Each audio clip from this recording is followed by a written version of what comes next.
the Windy City here in Chicago, Illinois at the Democratic National Convention. They wouldn't give me a pass in. So, Billy, instead, I've spent the last few days hanging out with the grassroots supporters, the real people on the street. Yes, you've been doing the hard work. You've been rubbing elbows with the salt of the earth. And isn't that what it is? You people that were really proud of America, and they were happy, and they were there, and lots of America. That's who you were there with. They were doing apple pie. And every once in a while, Star Spangled Banner would change. Just man, I did not see more than one American flag yesterday. Actually, it probably was on fire. Is the problem with that? Right. Right. Yeah, you did not hang with the what we would say the best of the best. I spent all afternoon down at a march. Now they're doing these kind of different series of marches, and there's over 260 groups that are here, frustrated with the direction of the Democrat Party. Yeah. And they're progressives. They're radical, passionate progressives that don't believe that the Democrats have come over their way. Now, Monday's march was kind of this hodgepodge of all things progressive. It was the rainbow flags. It was the environmentalists. It was the Marxists and the communists, and then the Muslims, and kind of everybody together. Just for a sec, I will be right back. I just noticed I have something technical on the computer board that sits here in front of me. I have to go push a button in the back room and open the thing. He's going to go push that. I'll be right back. So that was Monday. And yesterday was the Islamists' march. So no rainbow flags, not one throughout the entire march. And this was probably a few thousand people. And while Monday's kind of more hodgepodge of progressives was a little bit more boisterous and I would say upbeat, this was very serious. I spent some time interviewing folks. They were very honest about what they want to achieve, which is the Islamic takeover of the world. They believe that Islam is the true religion, that it is going to bring about the best society. They did tell me that as a Christian, I would be allowed to live in their society. I would have no political rights whatsoever. I asked them if there would be a democracy in the society that they're building. They said no. There would be no LGBTQ. There'd be no abortion rights. There would be just Christians and Jews living in small little minority communities as Islam dominates the world. They want this not only in the Middle East, they want it through Asia, Western Europe, and the United States of America. So I spent all afternoon with those folks marching, and we're going to get into this a little bit later in the show, but it was eyes wide open. It was very much eyes wide open into their worldview, what they want to achieve, how they feel about Israel and the Jews. And I have some really shocking revelations we'll get into later in the show. So I think these are working. We'll see what happens. We've got that. And then the DNC. Lots to cover. They heard us, Billy, on 2 counts with the Democrat National Convention. One. Really? Where's Jared Polis? Why isn't he on the main stage? Well, they rectified that and put him on the main stage yesterday in a very embarrassing way. Yeah, how embarrassing? I did see him, but why do you think it's embarrassing? I got my own take on it. What did you see and hear? Well, I don't think Jared was particularly embarrassing. I just think that if you have a guy that's gunning for the presidency, you give him about 3.5 minutes at the front end of the show. Well, other guys like Shapiro out of Pennsylvania and Pete Buttigieg get 20 minutes prime time. It was very clear where the national Democratic establishment views Jared Polis. They put him very, very low on the 2028 totem pole. It was almost at that point a consolation prize. It was, all right, well, we know we got to put you up there because we don't have anybody else from Colorado. I mean, Colorado Democrats, and I've said this since 2020, Colorado Democrats do not translate to national leadership. John Hickenlooper didn't. Michael Bennett didn't. It's very clear that Jared Polis isn't. They are nowhere to be found at the national level. They get these rink-a-dink little speeching slots right at the very beginning. And it wasn't even a speech that highlighted anything that Jared Polis has done. It didn't get into his libertarian nature. He read a prepared script given to him that condemned Project 2025. That's what they put the governor of Colorado, this great libertarian progressive, they gave him a 3-minute script to bash Project 2025 and put him at the very front of the show. It's embarrassing. Yeah, I think so too. I mean, I know he's got to take every shot that he's going to get. That's what entrepreneurs do. But I'd be having a call with my strategy team this morning going, what the heck? How did we end up here? So, well, let's we'll cover that, the DNC, Bill Clinton, Nancy Pelosi, and of course, Tim Walz, all today on the show. You're not going to want to miss it. We have an absolutely fantastic show lined up, and then we're going to wrap at the end with some very, very good news that you, the listeners, helped us achieve here at 710 KNUS. Let's check in first on the news with Blake Olson. Good morning, Blake. Hey, good morning, Jeff. How you doing in Chicago?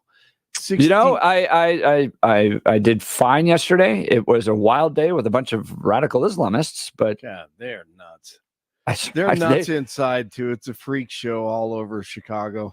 You know, and they're so serious about their nuttery. Like they're professional nutters. It's not like they're kind of quirky libs. It's like if you gave us the shot, and Billy and I were talking about this earlier, if you gave us the shot, we would take over your country and you would have no more rights. And you're like, okay, all right. Oh, that sounds like a plan. Now go take a shower, please. 64 and a little cloudy and beautiful outside, expecting a high of 92 today. The 710 5-day forecast coming up. Our top story. To Vice President Harris. Thanks for putting your trust in me and for inviting me to be part of this incredible campaign. And a thank you to President Joe Biden for 4 years of strong, historic leadership. Oh, yeah. Historic. Governor Tim No Walz, Ladder Factories, please, is accepting the nomination at the DNC. Did that last night. He said he was ready. He is ready to turn the page on these guys, referring to former President Trump and J.D. Vance. Turn the page. Kamala Khan Harris has been the VP for 3.5 years. Here's chapter 1 of some excrement that Walz was slinging. They'll start jacking up the costs on the middle class. They'll repeal the Affordable Care Act. No. They'll gut Social Security and Medicare. Wrong. And they will ban abortion across this country with or without Congress. If you're a middle-class family or a family trying to get into the middle class, Kamala Harris is going to cut your taxes. Yeah, sure she is. She could do that right now. She's the vice president. Remember, the White House says President Biden spoke with Israeli Prime Minister Netanyahu on Wednesday about getting a ceasefire deal in Gaza. Earlier this week, Secretary of State Antony Blinken met with Netanyahu and said that Israel had agreed to a ceasefire deal, and it was now on Hamas to accept the proposal. Former President DJT knows the deal. What they're doing with respect to Israel, what the Democrats are doing, they're making it very hard for Israel to win. If you take a look at the stance, the other side is saying, just hold out. If they hold out, they know they're going to win because so much pressure is being put on Israel. Right now, Israel, the pressure that's being put on them by Biden and Schumer, who's frankly, Schumer is is he a member of Hamas? Is he a Palestinian? I don't know. How would a Jewish person contribute to Democrats right now? They have to finish the job. Israel has to finish the job, get it done, and get it done fast. And they have to do it. They have to get it done fast. RFK Jr. ready to drop out of the presidential race and throw his support behind DJT. Hate on me. Can't stop DJT, and I ain't going nowhere, so you can get to know me. RFK Jr. will address the issue this Friday in Arizona, and we'll discuss the present historical moment and his path forward. DJT will also be speaking in Arizona this Friday. The man accused of fatally shooting two brothers along I-25 appears to be off the hook. Denver DA Beth McCann announced Wednesday she was dropping the remaining charge of murder against Stephen Long. Long was accused of shooting Blake and Damon Lewis after an apparent road rage incident between their two vehicles in June of last year. Long was initially charged with 2 counts of murder, but claimed he was acting in self-defense when he shot the men, saying they had attacked him after cutting him off on the interstate. McCann said both charges of murder were ultimately dropped because she didn't feel her office could prove Long's guilt beyond a shadow of a doubt. The Gultra fire near Golden is now roughly 60% contained, and they don't expect to have to evacuate any nearby residents. That's good news. News brought to you by Lair Fireplace and Patio, Denver's premier source for everything fireplace, patio, and grills.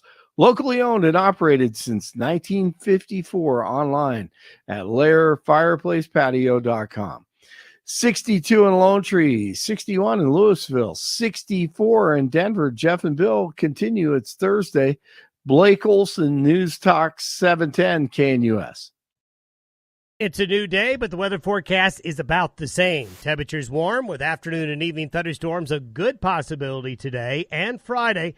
A little bit warmer for the weekend, widely scattered to isolated late-day thunderstorms. It'll be 80s today, 80s tomorrow, 90s Saturday and Sunday nights, lower 60s, with scattered afternoon and evening storms each day.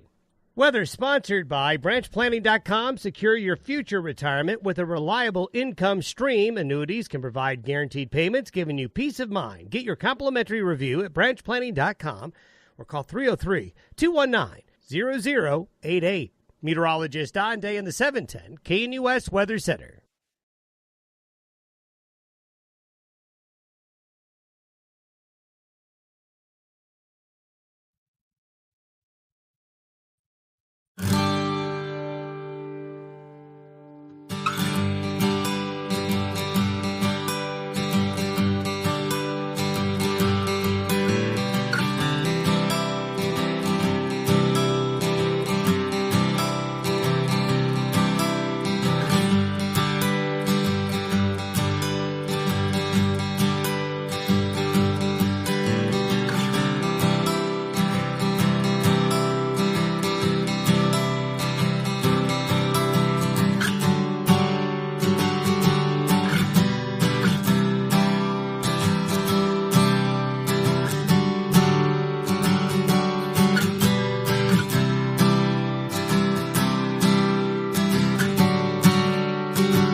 At the Democratic National Convention. We're broadcasting live here in Chicago.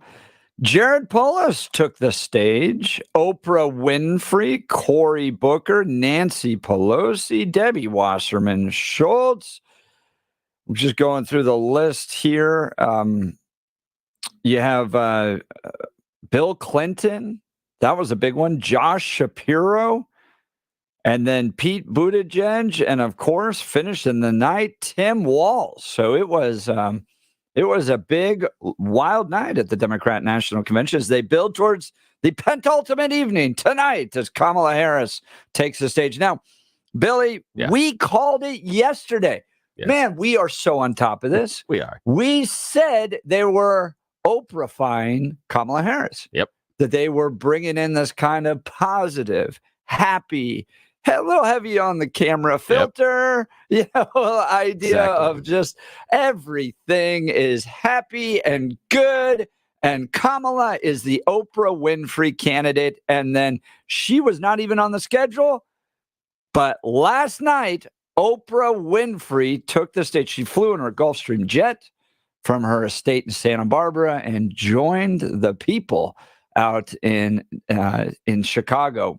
Billy, what do you think about that move? That's a nice power move for the I agree. Democrats. Yeah, it's a nice star that is very familiar to everybody. It's someone that a lot of demographics had her enter their home every afternoon, so she's a familiar friend. She's someone that is easily welcomed, and it was one of the worst kept secrets by early afternoon. However, because most of the people inside the facility weren't necessarily checking social media and stuff, there were still a number of people that were surprised, which I think was kind of cool to watch. It's a nice, I think that they have done a wonderful job so far of stagecraft. I'm not talking about message or anything else, but the presentation visually has been really strong. The idea of how Oprah came out and what she was doing and the use of the Beyonce song Freedom.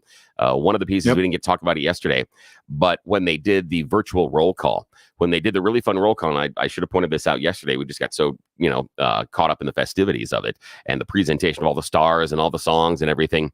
But the timing of when she's going to accept the nomination and they cut the screen to where she is in Milwaukee and she and Tim are walking out and you've got the crowd behind that timing, that is next level.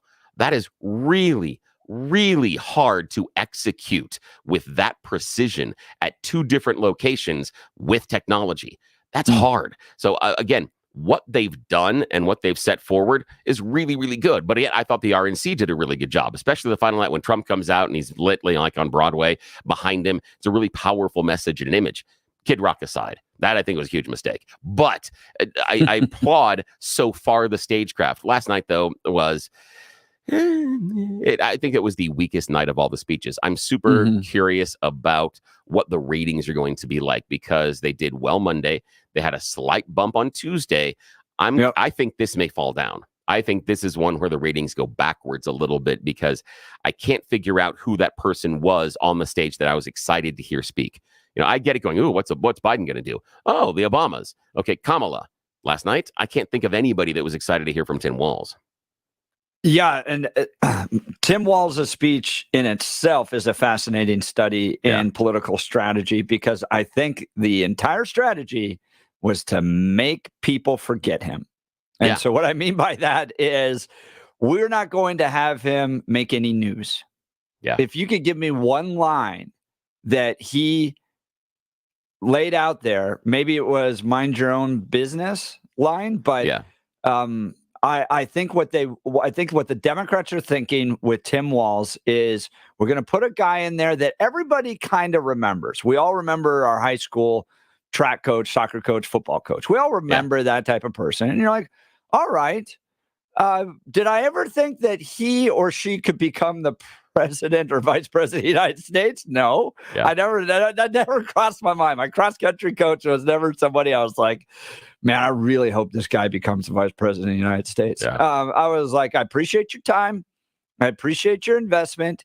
I probably agree that you're not getting paid what you should be getting paid, but you seem like a good dude.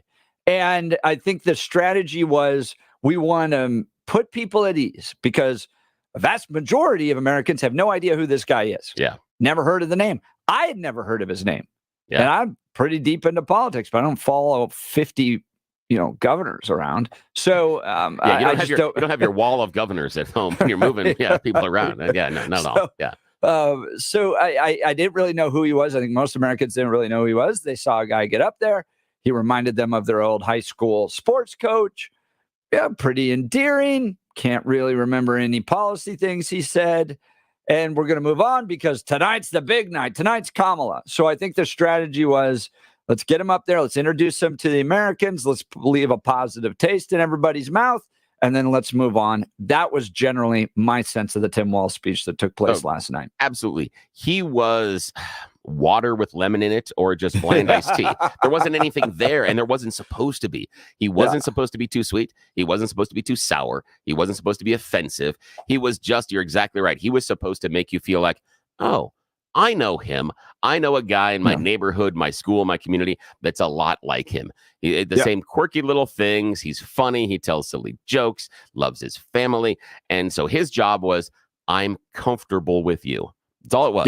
Yes. That's all he had to do. And you're absolutely right that there's nothing memorable, I believe, in the speech because for my money, the largest takeaway was his family, especially the reaction of his son, and his son getting overwhelmed with emotions, going, "That's my dad. That's my dad." That to me was the most impactful and enduring moment of his entire speech, and he didn't give it. So you're absolutely right. It was forgettable. Absolutely. But it was supposed to be. That's how it was crafted. That's how it was written. You sit there throughout history and you go, name a vice presidential speech from a previous convention that sticks with you today. That would, no, none of them. Yeah, not at all. Al Gore in 1996 was just fantastic. No, you just don't remember. Speaker. I never understood. He's so stiff when he speaks. I don't know. So I want to go back to Oprah here real quick, please. Bill. Is this a race that's coming down to men versus women? Oh, it's not good for the men because women outnumber us. It's not good. Yeah, true. That is not good if it does. And obviously, you'll have some men and some women on either side of this. But you look at, just compare Trump's RNC. Right? Yeah. Hulk Hogan, Kid Rock, Dana White. It was alpha. It was testosterone. It was flying in from the top rope. It was all the energy and passion that comes with being a red-blooded American male. Switch over to the DNC, and it's Oprah Winfrey. It's Beyonce. Word on the street is we might see Taylor Swift today. Are the parties breaking along male-female lines? That's interesting. And I would hope not, because that for both sides is a really dangerous gambit.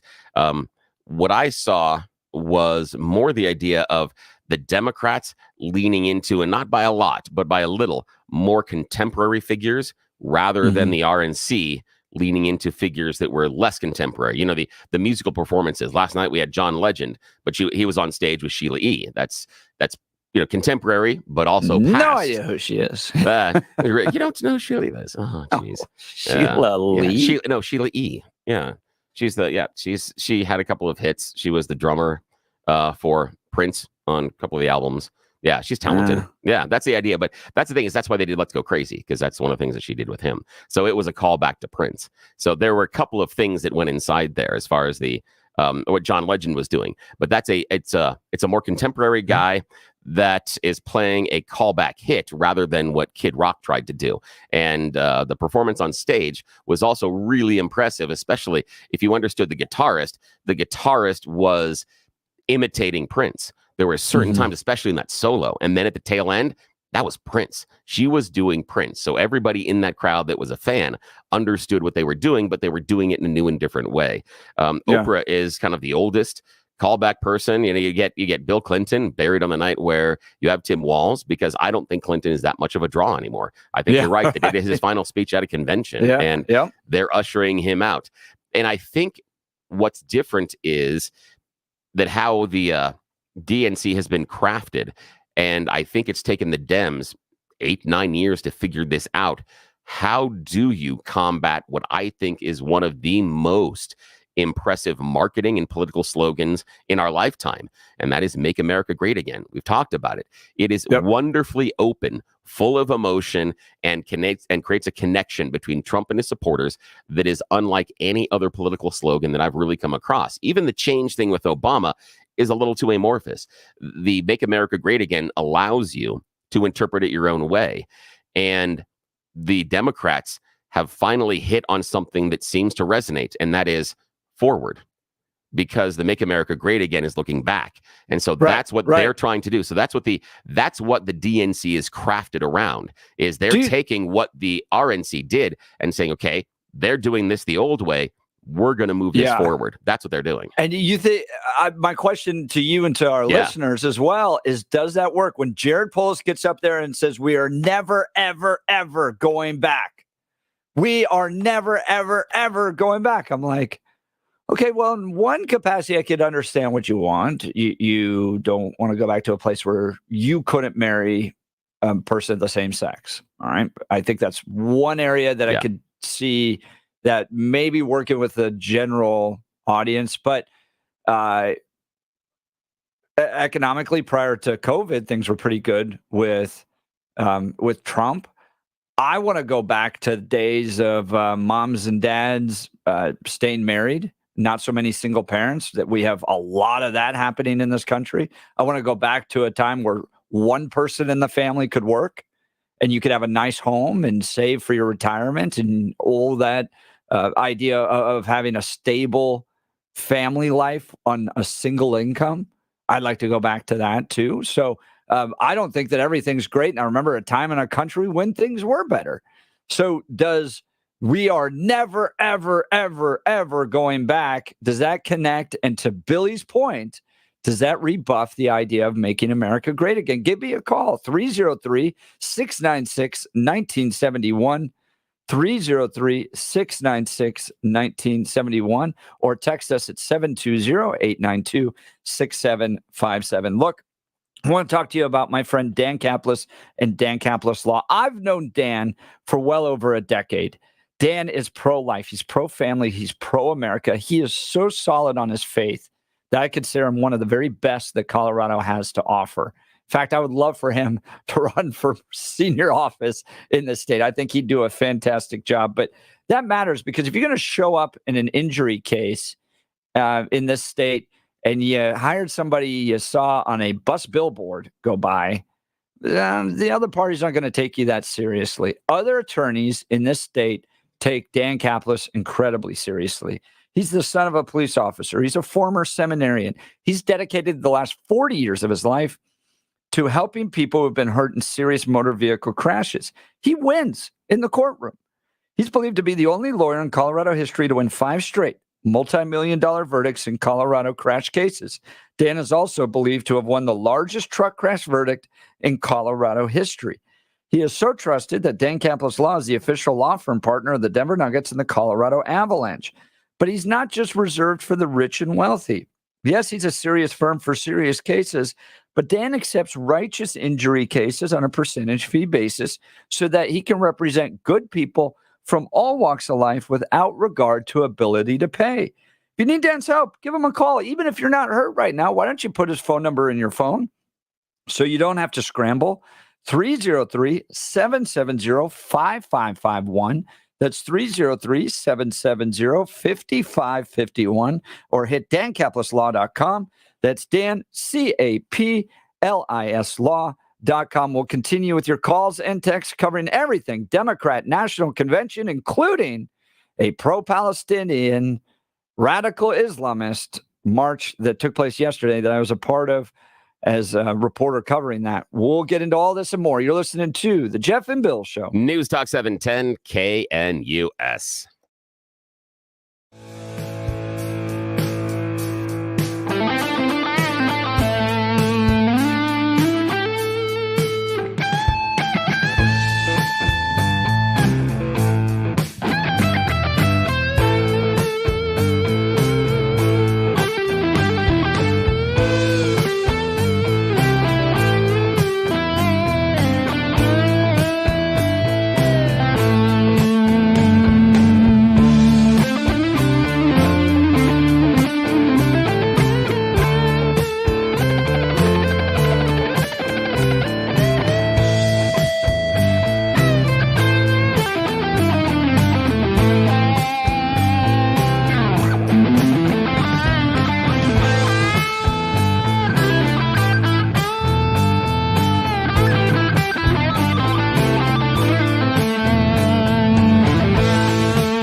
Welcome back to the Jeff and Bill Show. We're broadcasting live from Chicago at the Democratic National Convention. Let's go to the phone lines. Blake Castle Rock, you're on the Jeff and Bill Show. Good morning, Blake. Good morning, Jeff and Bill. How are you this morning? Good. How are you? Good. Hey, I just want to make a comment.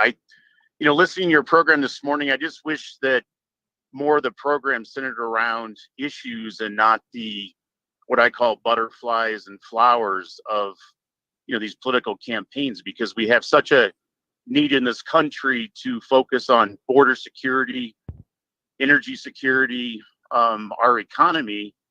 And it just frustrates me sometimes when I hear, what the DNC is doing, which is really hiding all of their issues and their agenda in America. What do you guys think of that? Oh, yeah. No. You're exactly right. They're not talking about issues. Here you have people that fly in on their Gulfstream jets like Oprah Winfrey did, talking about how they made it in this world, but then talking about how we need to build all these government programs to help other people make it, not focusing on the things that actually help people make it, which is hard work, determination, living a good life. Those are the actual things that help people succeed in life. They want to build government programs. But to your point, all the challenges that we live under now because of the leadership that they have provided for 4 years. Oh, no. We're definitely not going to talk about that because since Kamala Harris has been in, everything is great, Blake. What are you talking about? You have to work 2 jobs. Your friends have to work 2 jobs. We have 40,000 illegal immigrants have come to the city of Denver. No, we're not going to talk about that stuff. Yeah, and I think the other thing that's really interesting, you made a great point earlier about the divide between Trump's campaign being about men, alpha, and the Harris campaign being about females, because I'm always amazed when I talk to, my friends' wives here in Castle Rock, Castle Pines, that reproductive rights, abortion is still their hot issue. Yeah. And so in many ways, the DNC, using that issue as their focal point is going to be effective in this election, unfortunately. And I wish I have these little cards that I hand out that talk about all the different issues. I'm like, please look at all of these issues, not just one issue, because the reality is if we don't have a country where we have energy security and border security, it doesn't matter if you have reproductive rights in America. Well, that's Blake. I want to explore that. Why are you surprised that the females that and that are involved in your friends' lives, that would be the top issue? Why are you surprised about that?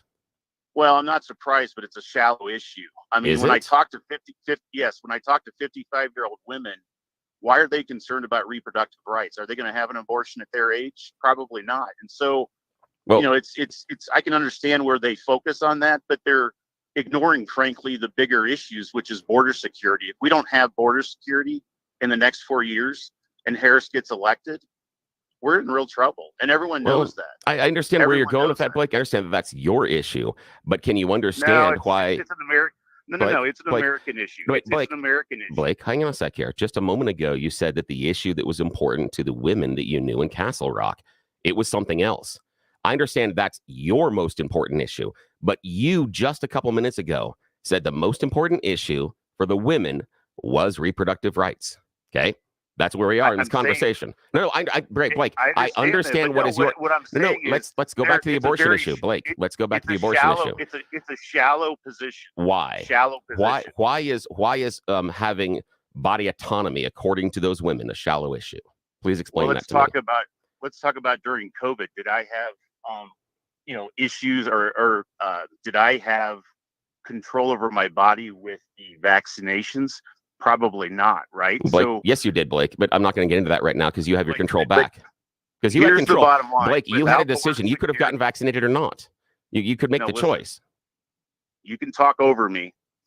Border security and energy security, and frankly, our economy are what's important. We have 2 wars going on in the world right now that the Harris administration has gotten us into. No, they didn't. They didn't invade Ukraine. That's silly. Well, you're just being silly, Blake. Out of them, are they? I know, but you started with the idea that they got them into us, and now you're changing your position. Just like you changed your position earlier when you said these women, this is the number one issue, and now the number one position that you say everybody needs to talk about is the economy and border security. You're just mad about their particular issue, and the issue is you're calling them shallow. No, Blake. The issue is Blake. The issue is that you're shallow. No, Blake. The issue is Blake, the issue is you're too shallow to understand why it's important to those women. I don't You think haven't so. spent any time thinking about it, thinking about why it might be important to those women. Okay, then why is it important to those women? Is the main issue. What to Why are you? you talking over me, Jeff? It's not Jeff, it's Bill, but thank you. Appreciate Bill, that. why are you talking over me? Because I'm trying to have a discussion. You're not listening. You're not answering the question, man. I keep asking you. I've listened to you, and I think the issues are important. The only thing important this year is border security, energy security, and our economy, and the world wars that we're going to potentially be in. To you. No, not to the women. Blake, the other issues don't matter. Blake, a minute ago you said the women had that as the most important issue, and you're just discounting them. You're saying whatever is most important to you doesn't matter. And you understand why they might issue. I know, because you haven't thought about it, and you haven't thought about why it might be important to those women. Why could it possibly? Tell me why it's important to them. Why do you think it's important to them?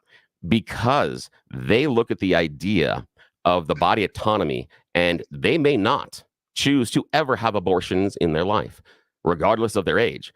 But what they don't want is to restrict any other member of their family or person they know from also being able to make that choice. They're worried that maybe their daughter, their granddaughter. Why are those same women allowing men in female bathrooms? That's a completely different issue, Blake. You're just changing the conversation because you don't like it. We can have a transgender conversation if you want. We can talk. You just don't like the conversation. No, you're just. I asked you several times, Blake, about the reproductive issue. You changed to what's most important to you, and now you go to transgendered bathrooms. Hold on, gentlemen. What I'm saying, Bill, is we don't have a country without border security. Do you agree with that? Yes. Okay. Do you agree that the energy independence of America is important to Americans, all Americans? Depends on how you're defining energy independence. Because I disagree with the fact that we are trying to become energy independent. I completely disagree with that. Do you think the economy is important to all Americans? Yes. So I think this is my point, and I'll let you go. It's very important that women think about those issues that are important to all of Americans, not selfishly worry about reproductive rights. It's a selfish issue. Oh, it's selfish for them to want to have body autonomy. That's fair. Those same women have men. They shouldn't be allowed to make the choice for themselves. That's fine. I understand that you don't want that choice. That's fine. Just own it, man. In America, in Colorado, you can have an abortion. They did that. The Supreme Court did exactly what they should have done. It's a states' rights issue. If you don't like Colorado, where you can pull a baby out of the womb and possibly kill that baby, abortion, you probably should move to a different state. Well, Blake, how come you have states that have banned abortion, trying to prevent women from leaving the state and criminally prosecuting them for that? If it is a states' rights issue and you're just allowed to go to a different state, there are states that disagree with you. That's right. So you can choose which state you live in, and quickly Colorado's becoming a state, very much like California, where you really, if you're a conservative person, you probably don't want to live in this state anymore. Yeah. I mean, that's what it's coming down to. The way America survives is to have red states and blue states. And if you don't want to live in the blue state, you need to move to the red state. And if you don't want to live in the red state, move. Yeah, because the one thing we shouldn't have, Blake, is to have a unity, to have the United States of America. That would be silly, right? Yeah, Blake, okay, I appreciate the call. Blake from Castle Rock, his line will be open 303-696-1971. 303-696-1971. Do you agree with Blake? Are women being selfish for prioritizing abortion rights issues over maybe issues that are more important to the idea of our country just even existing? The idea of border security and energy independence and a healthy economy. Are they being selfish by prioritizing that? And they should get over to conservative circles and support Donald Trump? Or what should the messaging be? That's what I was going to ask. We didn't get to that because we're out of time. But if conservatives want to win women back over, so the Democrats are out there bringing out Oprah Winfrey, and Oprah's going, Kamala, like she did on the main stage last night. What do conservatives need to do to get the ladies back over to their side of the aisle? 303-696-1971, 303-696-1971, or text us 720-892-6757. You're listening to The Jeff and Bill Show. News Talk 710 KNUS.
Welcome back to the Jeff and Bill Show. We're broadcasting live from the Democratic National Convention in Chicago. We're going to take a little detour away from saying women aren't prioritizing their priorities to do some You Choose the News. Good morning, Bill. Good morning. Yes, it is a time when we take our careers into our own little hands. We make questionable decisions, but this is the number one most important issue to us right now. It is You Choose the News, time for everybody's favorite fake radio news game show. I have scoured the interwebs for mere moments this morning to find really dumb stories about us humans. It doesn't take any time at all. I've then thrown dumb headlines on top of them to make it even more ridiculous so that we can play this fake radio news game. Why? Because people in charge have no idea this silliness goes on this hour of the morning, and they're not up for another 9 minutes. So we got to get this done before 7 o'clock. Also, this You Choose the News is proudly sponsored by Doug's Diner. Come hang out with us in Parker Road next Tuesday. Doug's Diner, 18595 East Main Street, between Parker and 20 Mile Road, north side of the road. Delicious, locally sourced cooking with chefs that make it just like Grandma used to make, if Grandma was a good cook. If not, it's just like the restaurant that Grandma used to take you to that you remember that you love all the time. Whatever it is, come out and hang out with us. We're going to be doing the huevos rancheros, the breakfast burritos, pancakes, all the fixins, and hanging out with you. That's Doug's Diner next Tuesday in Parker. Alrighty, Blake Olson, Jeff Hunt, here are yours choices today. Headline number 1, no touching. Headline number 2, recent surgery leads to arrest. Headline number 3, deploy the Harland and Wolf PR strategy. And headline number 4, Henley, Walsh, and Fry talked about it. No touchy. Yes, no touchy. Police are looking for a woman in New Jersey who recently was visiting the Cohanzic Zoo in Bridgeton. She was there and she wanted to make sure she got the best value for her money. So she climbed into the tiger enclosure. Yes, she scaled the wooden fence outside the enclosure, got up to the fence, wanted to put her hand in there to touch the pretty kitties. And that's when one of them went rah and tried to take a bite at her hand. She pulled it back quickly enough, but she then jumped back over the fence and has disappeared. The police are looking for her because, again, it is a zoo, not a petting zoo, you morons. I just, You know, what the hell are I you am doing? not Darwinian, but there are moments I'm tempted to be. Oh, there's some of those that I get to that point where it's like, put her in. Let's see what happens. It's a lesson for everybody. You know, our species Yeah, it's a might be teaching better if Yes. she spent more time with the tiger. Yes, if we got a little bit of bleach in the gene pool, it'd be nice. So, yeah. All right, Blake, your choice, sir. Recent surgery leads to arrest, deploy the Harlan and Wolf PR strategy, or Henley, Walsh, and Frey talked about it. Ooh, Or man, Fry, those sorry. are so Yeah. tempting. I like the recent surgery, though. Recent surgery leading to arrest. Well, Ernesto Hernandez Garnier was recently hauled off an aircraft in Miami. He and the woman with him, they just had to be removed because passengers were becoming a little concerned about the extra liquid leaking from Mr. Hernandez Garnier. Recently, he had undergone a hair transplant and decided to fly while still bleeding. Oh, gross. Yes. So imagine dude mostly bald, has got a hair transplant surgery, is bleeding over most of his scalp, and just has light bandages over the top of it and figures out, everybody's going to be cool with me bleeding all over the plane. Plug it in. Exactly. What is a little shared bodily fluid among passengers? You know, get a little closer. Get to know your neighbor. I know. And the picture, the mugshot picture is absolutely horrible. It is disgusting. You look at that and go, man. dude, you looked in the mirror and thought, I'm good to go. We're going flying, baby. Man. Yeah. It's like, come on. It's Joe literally. Biden used to have that problem. It's just awful. It's like, why did you make this? Should All have right. gone to advanced hair. Yes, he Yeah, should have. He that's should have. They right. would have taken care of him. He obviously, it did look like it was some sort of like, back alley type of thing where it just staples and that's just awful. Dude, it was horrible. All righty. Now, final choice this morning, Mr. Hunt.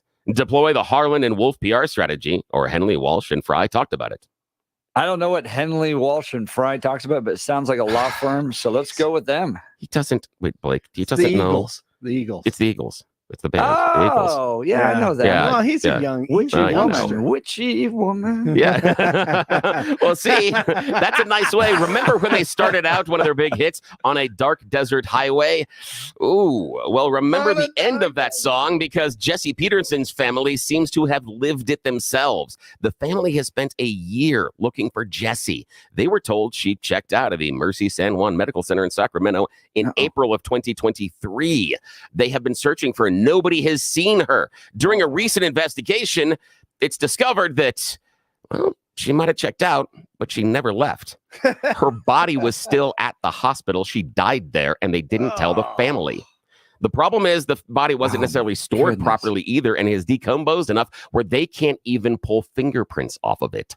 It is disgusting. Where? Yeah, this is in San Juan Medical Center in Sacramento. But, I mean, are there rooms you just leave bodies in?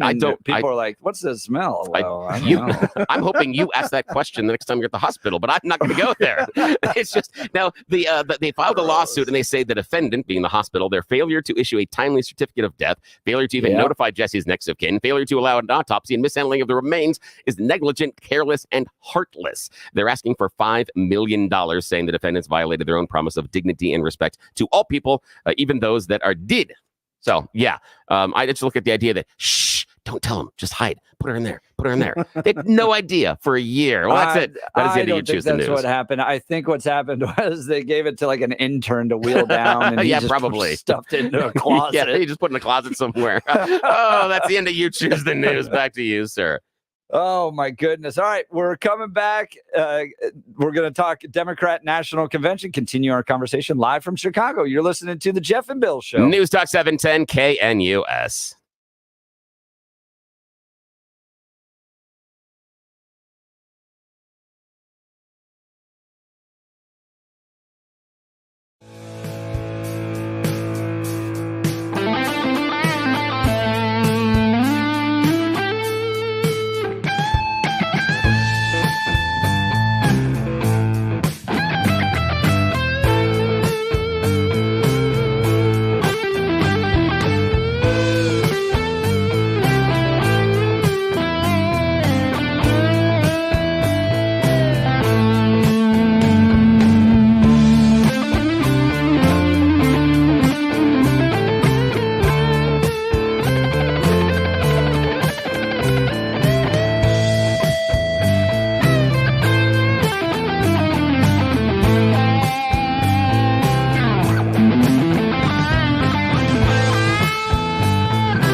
Thursday, August 22nd. Good morning, Denver, Colorado. You've tuned into the Jeff and Bill Show on 710 KNUS. I'm your co-host, Jeff Hunt, broadcasting live from the Windy City, Chicago, Illinois, at the Democratic National Convention, covering activities inside and out in the 8 o'clock hour.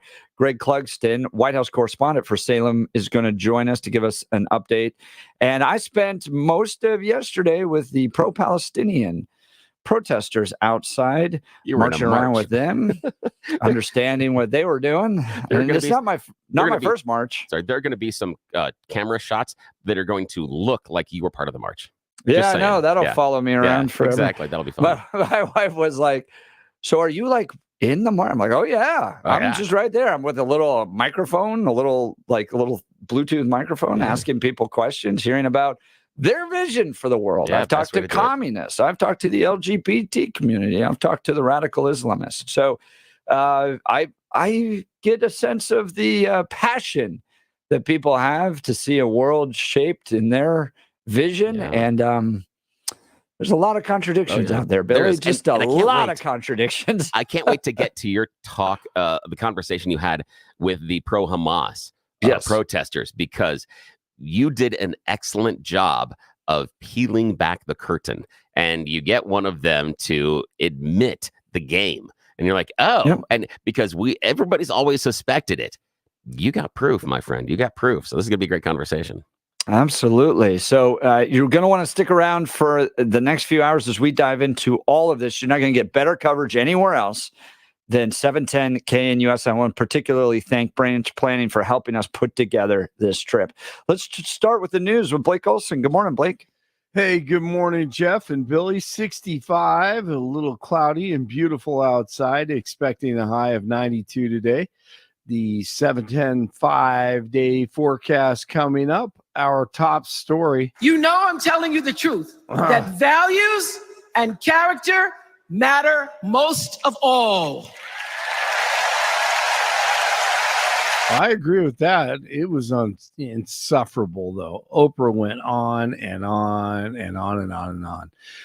And she talked about values, which are great. I agree. But what values, Oprah? She talked about common sense. What common sense, Oprah? The common sense that says if you open our borders, chaos ensues, crime increases, culture and community is lost, pride in country is gone, and thousands of kids become victims of sex trafficking, rape, and assault. Drug traffickers thrive. Kamala Khan and Joe Biden have no idea where probably 30,000 minors who've crossed the southern border are, and neither do their parents. Kamala Khan was the border czar.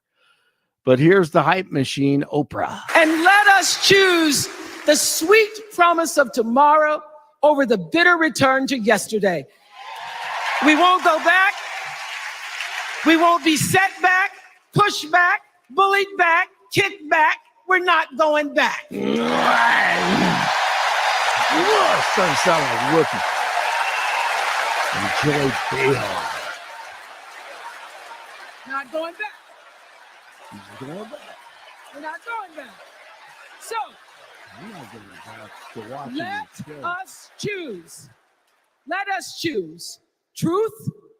Let us choose honor. And let us choose joy.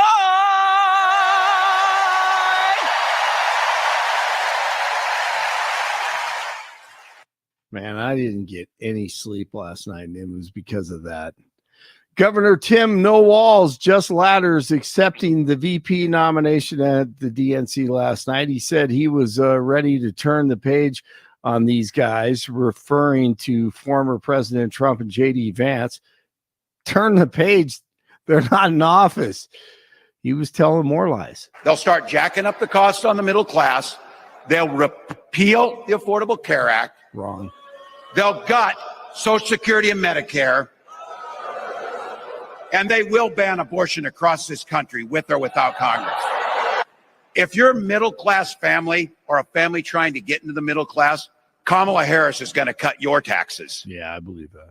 The White House says President Biden spoke with Israeli Prime Minister Netanyahu on Wednesday about getting a ceasefire in Gaza. Earlier this week, Secretary of State Antony Blinken met with Netanyahu and said that Israel had agreed to a ceasefire deal, and it was now on Hamas to accept the proposal.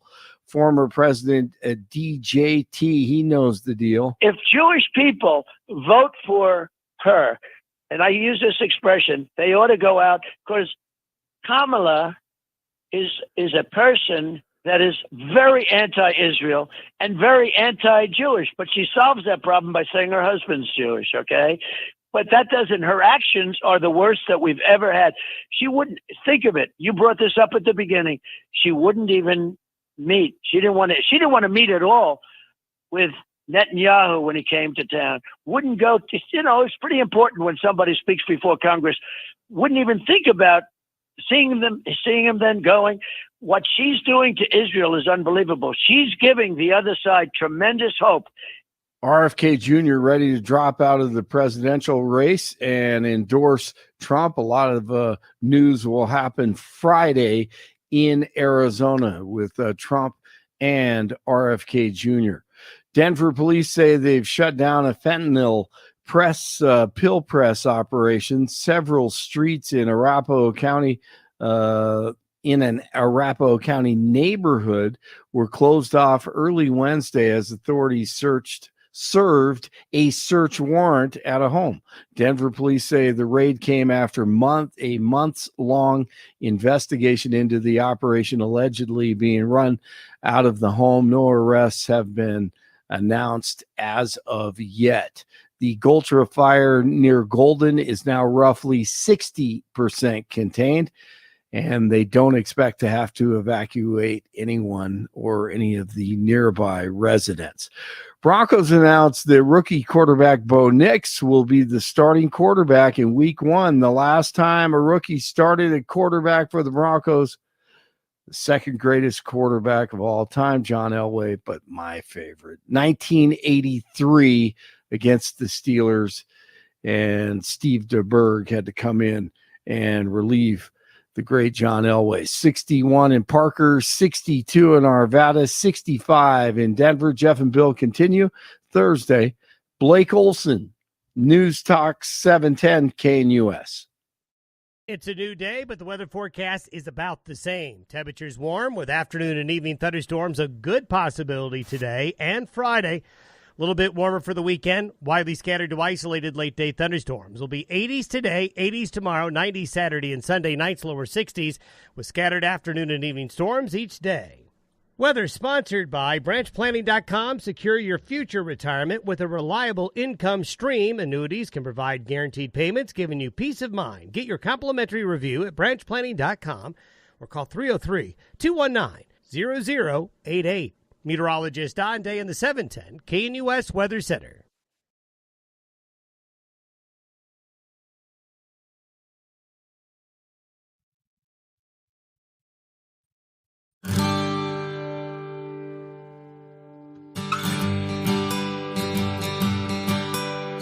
Welcome back to the Jeff and Bill Show, broadcasting live from Chicago, Illinois at the Democratic National Convention. Lots to talk about last night. Oprah Winfrey took the stage, Bill Clinton, Tim Walz. What did you think? Are you inspired by the direction of the Democratic Party? The 90s are back. No, I was gonna say, the 90s are back. Yes. But no, we will never, ever, ever, ever, ever go back. Oh, you caught that. Thank you. I appreciate that. Yes, exactly. Yeah. Jarhead Polis took the stage as well. Jared Polis speaking for about 3.5 minutes, reading a script about how bad the Project 2025 was. Very clear that Jared Polis is way down in the totem pole when it comes to prospects for 2028. The National Democrats have a love affair with Pete Buttigieg, with Josh Shapiro, with a lot of other people. Not so much Jared Polis, which I find fascinating. Why do you think that is? Give me a call, 303-696-1971, or text on the 710 KNUS app. Let's go to the phone lines. We'd love to get perspective there. Tony, Denver, you're on the Jeff and Bill Show, News Talk 710 KNUS. Good morning, Tony. Hey, good morning, guys. Morning. So I find the conversation pretty interesting. I think the Democrats are leaning strategically on one really important poll, and that was the poll that 70 or 75% of the country did not want to have a Biden-Trump choice. And you remember that poll, those polls. Yeah. They did not want that. And then I think it was Nikki Haley. I don't think she said it on a couple of occasions. The first party to dump their old guy is going to win this. Yeah. And I think Democrats took that to heart. And then from a tactical approach, in terms of how they're delivering their message, you've heard the old adage, it's not really what they say, it's how you feel when you've listened to a message. There's times that you will remember a line like red states, no blue states, and you'll remember that line. But those are very, very few and far between over the course of history. It's how people feel. And the example would be, you guys were kind of bashing Walz last night. A week ago, I couldn't have picked him out of a lineup of two. I didn't know him, but I got to tell you, listening to that guy and people talking about him and the stories, and the stories were genuine, as just how I feel. I would say, okay, that is one honest guy with a lot of character. I mean, and they told stories of him picking up a second job because he was spending money on one of his students. So he took a second job to coach the 7th graders. That's a lot of character. And I think they're sending that message. What have we all put up with? The anger, the bitterness, the fighting, the lies, all of that. And they're saying it doesn't have to be that way. And they're sending every speaker is reinforcing it, that it can be better. And they're talking to Democrats, independents, even right-leaning independents, with the kind of the message, know better, better. They're not talking to MAGA, not one bit. Just like the guy you had on, Blake, or wherever he was, Castle Rock or wherever he was. I mean, he was fighting over all these issues, and factually, he was incorrect. Well, hang on a sec, Tony. Tony, hang on a sec, Tony. Wait, let's go forward, not backwards, because Blake's not allowed to defend him here. But I think it is fair to look at Blake's criticism, not focusing on him, but let's take him out of the conversation and talk about the criticism. His criticism of the event is it's very, very soft on policy, saying that if the Democrats want to bring the country in this specific direction, they're not laying out a plan. They're not coming and saying how we're going to deal with. And he does have a point that many voters are concerned about A, border security, B, the economy as far as what their budget looks like. And so what I want to ask you is, are the Democrats missing an opportunity by not addressing those policy issues, or is it smarter for them to really, at this point, lean into the vibes? You know what? There are a lot of experts who would say, if you don't have to put up issues that people are going to nitpick and take apart, and you're fighting those issues, and you can get away with it as long as you can. Now, ultimately, you have to give your position. But the example would be, and Billy, I know you know this. Yeah. Our economy is the strongest of all the G20. Yep, it is. And two, we are at record level of oil production. Now, I can say those two things, and it doesn't matter to MAGA. They're going to pick that apart all day long and fight over it. And so why do it? Don't even waste your time. Send the message that this is what we stand for. This is what we care about. Make people feel good. And right now it's working. It's working. And every speaker is delivering on that theme. And I personally think that's going to be effective, because I think people are going to say, in comparison to the Republican National Convention, they're going to say it wasn't as crass, it wasn't as mean-spirited, it wasn't, there's no deporting 12 million people. There's not that anger. And I think America's ready to say, let's turn the page. And I know, Tony, Jeff, I know you would disagree with all of that. Well, with the idea that it's not angry, I mean, the Democrat National Convention has been one anti-Trump rage fest after the next. But Here's a question I have for you, and we talked about it at the very beginning of this show. It feels to me like that the parties are splitting among male-female lines. So, what do I mean by that? Kind of rational analysis versus kind of empathy, compassion, and feelings, right? And those aren't universal in the sense that they're men are always rational and women are more kind of feelings oriented, but generally men and women kind of fall into those categories. So for instance, when Oprah Winfrey gets up there and is doing her Kamala and really harken us back to the Oprah Winfrey show, okay, that does nothing for me. I mean, literally, it's like it just bounces off the wall. I'm like, all right, what did I just watch on television? But I imagine to a lot of suburban women, it's a connection point. It brings in good feelings. To Billy's point, it brings in vibes. And when Blake called earlier, he's like, no, give me the policy on the border. I want to talk about what you're going to do on the border and what you're going to do to improve the economy.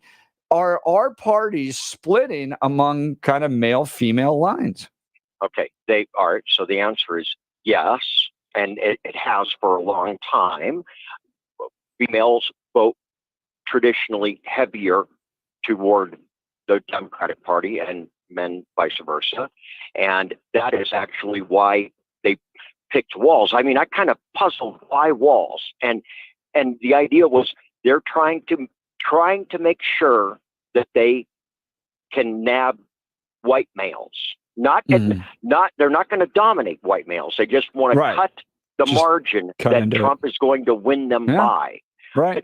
But the truth is, sure, they divide. And it makes complete sense. While a previous guest may not have understood why women would be concerned about their right to choose, women are concerned about that. And men who empathize with women's right to choose are right there with them. One thing I don't know why Republicans, I'm going to tell you, you would have a better chance of swaying this country on that issue. And I'm saying the Republican Party, if instead of always making it about women, I have never heard a Republican say, okay, it took two people to bump carts to make that baby. So if genetically you are the father, you are now responsible. And she's going to be a single mom. You are now responsible for the daycare, medical, and education expenses of that child till they're 18, which I've estimated $2,000 a month. $2,000 a month. You have to pay that. And then don't make the woman chase the man down.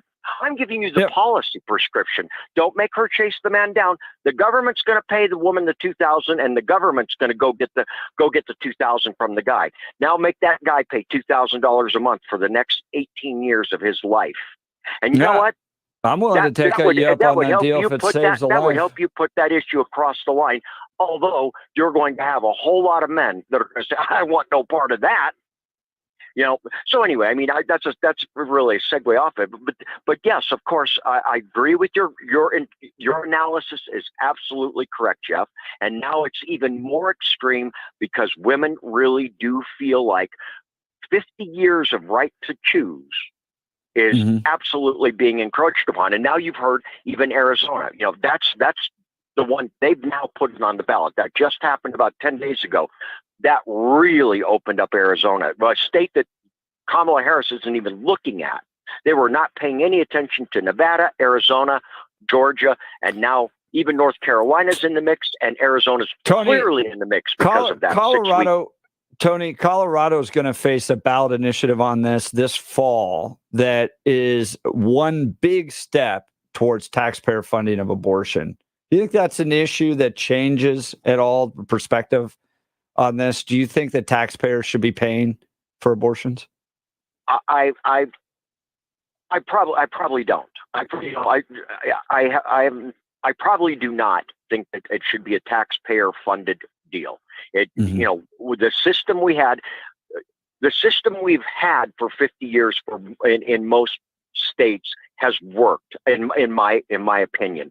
The whole idea of this late term, I know George used to say, they'll take them even up to kindergarten. Late term abortions are so rare that, I mean, minuscule. I'm talking sub 1%. And the reasons are typically something fairly serious. But that is the issue that, a prior caller is hanging his hat on. So we're not talking to them. We're not talking to him. We're not talking to MAGA. We're talking to independents that are left-leaning, independents that are right-leaning, which I wish the Democratic Party would identify as Republicans and simply say, Republicans, we are talking to you. No, we're not talking to MAGA. We're talking to Republicans. You know better. You know better. You understand that character matters. You always did. It's time for you you need to make a jump now, and let's finish this MAGA thing. Tony, off. I could understand the idea of trying to appeal to Republicans, right-leaning Republicans, if in an effort to bring them over. I understand the strategy of that.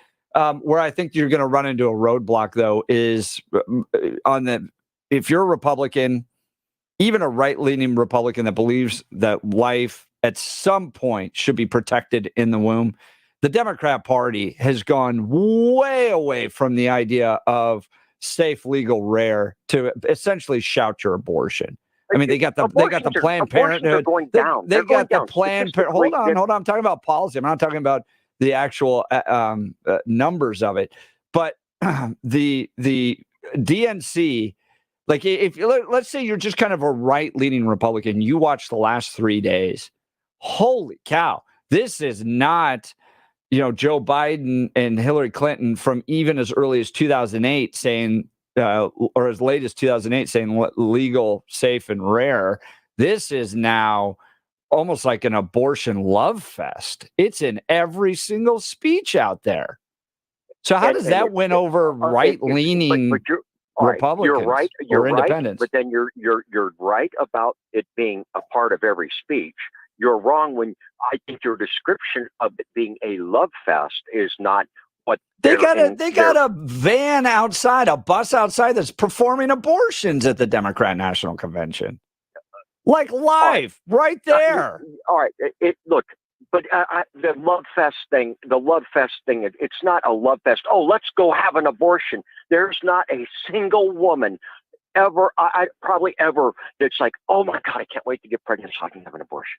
That's never happened. I've heard very similar things to that on social media, where they are very happy to shout their 8, 9, 10 abortions that they've got. Okay, you know what? And maybe you get some freak cases, but I'm saying the vast majority, 99% of all women who ever have to go through that, it's one of the most traumatic things they're ever going to go through, and they carry it for the rest of their lives, and it's a very difficult decision.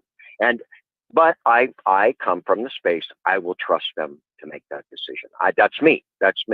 And probably many people of my party would say they're competent. They can make that decision.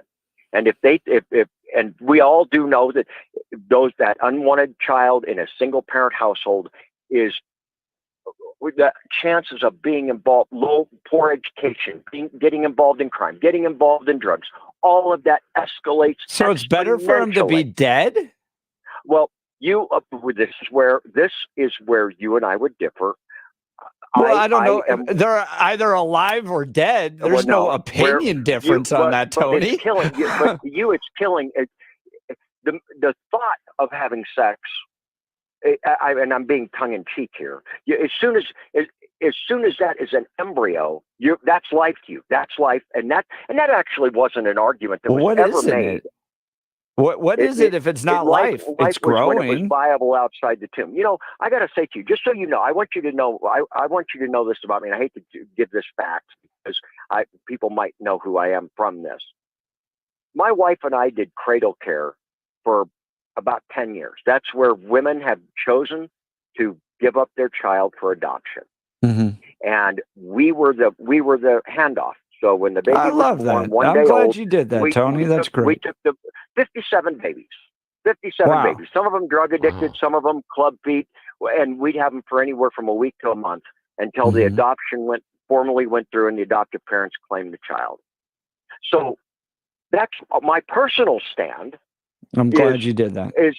That's my personal stand, but that doesn't change my view that it's a woman's right to choose. And in defense of Biden, I mean, he is probably as deeply Catholic as a president has been, maybe going back to Kennedy, of course, and he would not let his church, his belief, his church was not going to dictate his policy around that. He too viewed that this was a woman's right to choose, and because I don't see the other side coming up with that prescriptive plan that says, all right, you know what, we're not going to make this woman struggle and the child struggle with that woman.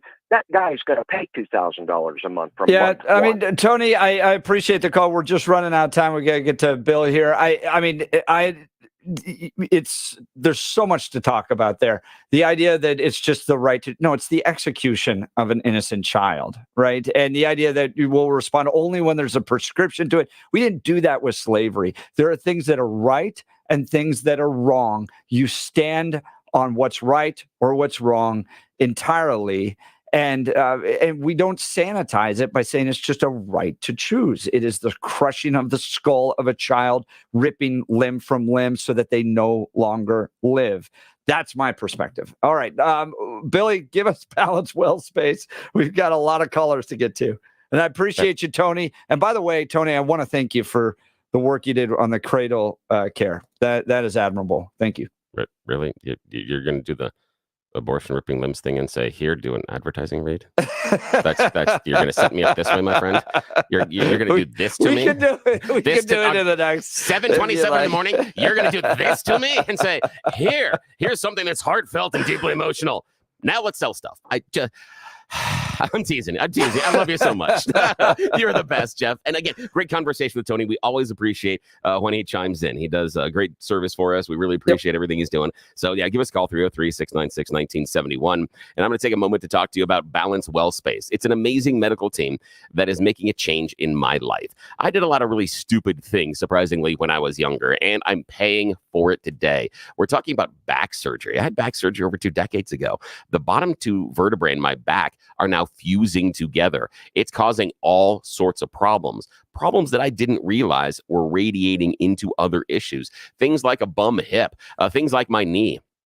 Also, broke my shoulder 25 years ago. Surgery there as well. And that has always caused me problems. I've always had a deep ache inside that bone and tissue in there.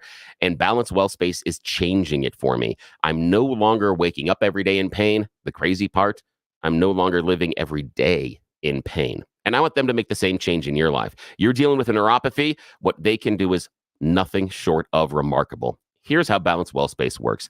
It's integrative medicine. They do chiropractic, neuropathy, physical rehabilitation, wave therapy, regenerative care, trigger point injections, and so many other things all under one roof. That's why it's a game changer. You go and hang out with Dr. Julie, Dr. Jess. They ask you about your life, what you're going through right now, and then also what you're not doing. They want to know about the pain and how it's stopping you from doing the stuff you want to do every day. The big things and the little things. Then they go to work. They put together a custom treatment plan that is just for you based on where you are right now and where you want to be. Then they go to work on you. And they move things, they adjust things, and you get all the treatments that you need, and they reevaluate it every couple of weeks. They come back, they move you around a little bit, they ask you questions. How's this doing? What else can we change? They will change your program on the fly based on your results. When's the last time your medical team ever got together and discussed you? You're going all over the city. One appointment here on one day, another appointment there on the other day. Thursday, it's another appointment. They're never talking. This is a team of medical professionals that are going to be invested in you and your care, and they talk about you every couple of weeks. They take a look at the chart. How are we doing? That's what makes Balance Wellspace different. I want you to check them out, balancewellspace.com, balancewellspace.com. I'm sleeping better than I have in years. And my wife had to wake me up the other day. She's like, hey, you're sleeping so late. Don't you have to be on the air in a second? Yeah, that was a weekend. It was fantastic. I never sleep in on the weekends, but that's how comfortable I am now. I'm not living in pain on a daily basis. Check them out, balancewellspace.com. balancewellspace.com. Brand new offices in Lowry, right across the street from Hangar 2. It is so easy to find. Best thing for me, plenty of parking. I'm never searching for a parking space. The only time I'm searching is to make sure I find one of the shady trees. They got a bunch of them there. That's important to me to park under the shade. That's just me. They have more than enough parking, and it's super easy to get there on the 3rd floor. balancewellspace.com. Talk to the team that is making a difference in my life because I know they can make the same difference in yours. balancewellspace.com. balancewellspace.com. And tell them you heard about them on the Jeff and Bill Show. Back to you. Billy, you set me up a lot easier than I did you. Yes. I appreciate I'm you, glad my you're friend. feeling better. Thank you. Great conversation. I mean, these are the issues that Americans are looking at with the Democratic and Republican parties and trying to figure out how to navigate these issues. So appreciate the passion and the attention and the seriousness on all this. We'll continue this conversation. Lots of phone calls to get to. And I've still got to cover my 4-hour odyssey with the pro-Palestinian radical Islamists yesterday and what I learned about their vision for this nation. You're listening to the Jeff and Bill Show. News Talk 710 KNUS.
show. We're talking all things Democratic National Convention. Oprah Winfrey got on her jet yesterday, flew out there and talked to you about all the income inequality taking place in this country.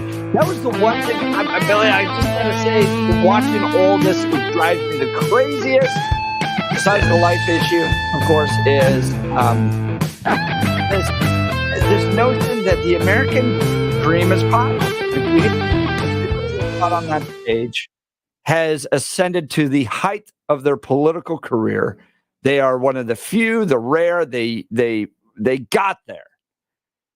The American dream works, and they talk about it. The American dream works, all that stuff. But what is required to achieve the American dream isn't discussed. You get this notion of, well, we're going to create a government program that's going to help people. Well, a government program didn't. It may have been part of the process. I'm not totally ignoring that, but it's really hard work, focus, determination, and sacrifice that got you there. And I haven't heard a single person talk about that. It's, we're going to go give you this program and this program and this program.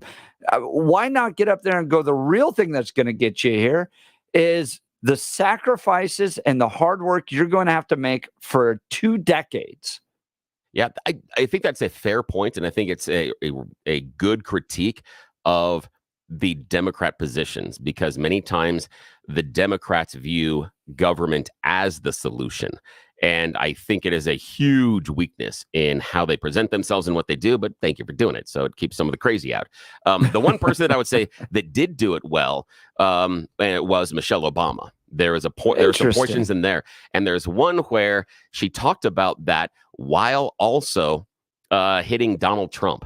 And again, there's something, I went back and listened to a little bit of pieces of Michelle's speech, because there's something I wanted to listen to, because she has this way of attacking Donald Trump and making him seem small, but doing it elegantly. She comes at it very uniquely, where someone like someone's angry, like a Liz Cheney or an Adam Kinzinger, someone like a Chuck Schumer, well, Chuck Schumer's a bad example, Nancy Pelosi, things like that. Joe Biden, you saw Biden, and when he was up there, it was all democracy danger, democracy danger, democracy danger.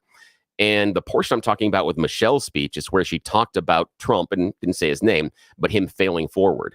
She talked about the number of times he's allowed to declare bankruptcy, the number of times he has people generational wealth, the number of times he gets a redo. And she says, but you and I, talking to the audience, don't get that. We can, if our business goes bankrupt, that's it. We do this. And then she talks about how when we get to a mountain, we don't complain or whine about it. We put our head down and we get to work.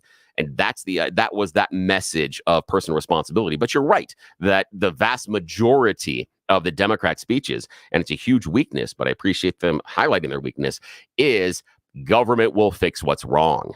And that is a huge problem in their message. And I hope that the Republicans highlight it, because government can't fix everything that's wrong. Have you seen them? I mean, geez, see Excel Energy? That's great. That's working out fantastic for us, isn't it? Yeah, that's wonderful. So, yeah. Let's go to the phone lines. Brian, Denver, you're on the Jeff and Bill Show, News Talk 710, KNUS. Good morning, Brian. Good morning. Hey, great conversation again. Michelle Obama talking about people being rich is rich in itself. She's got 4 homes, $22 million home in Hawaii after they left the Oval Office. Oh yeah, you've got it really rough there, Michelle, Mike Obama. But well, and she used the line too, like you can't trust people that have like more money than they need or something like that. It was kind of like, really, to your point, you got a lot of money. Yeah, it's easy for people that got a lot of money to say to look down on everybody else. But I was listening to Oprah's speech. I couldn't even finish it, but I was waiting for her to be like, you get an abortion, you get abortion, you get abortion, everybody gets an abortion. That's funny. And just waiting for the line. But that's all the Democrats have right now. I don't understand. It's reproductive rights, and the Republicans and Donald Trump are racist. That's it. There's nothing else being talked about. Oh, I'm going to lower taxes on middle class, but you won't even tell us how. Why aren't you doing that now? My property taxes just went up $300 a month. and that's because of Polis's and the Democrats' policies that just now took into effect this year. Just one day, we look at it, and it's $300 more for our property taxes a month. And I'm going, wow, you got to be kidding me. They're not going to do anything about that. They're not lowering my taxes; they're raising them. But if that's all they have, I don't get it. If people are voting for feel good, hate this, then Brian, we're lost. They we're lost are. as a I country. mean, yesterday during Tim Walz's speech, and I'm going to go back and record it because I want to hold on to this forever. You very much got the idea that Obama was going to lower the oceans, right? You remember that? You remember when they said, like, if we elect Obama, climate change is going to end and the oceans won't rise? And you're like, this guy doesn't have that type of power. What are you talking about?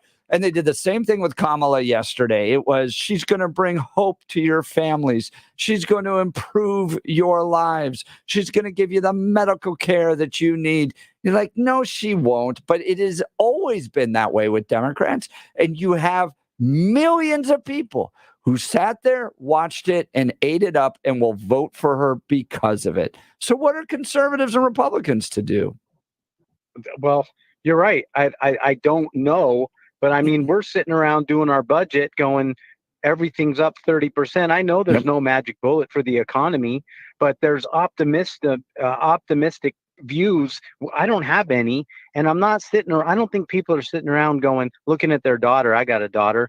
I just really want to vote for Kamala because I want to make sure that my daughter has the right to have an abortion someday if she ever chooses to.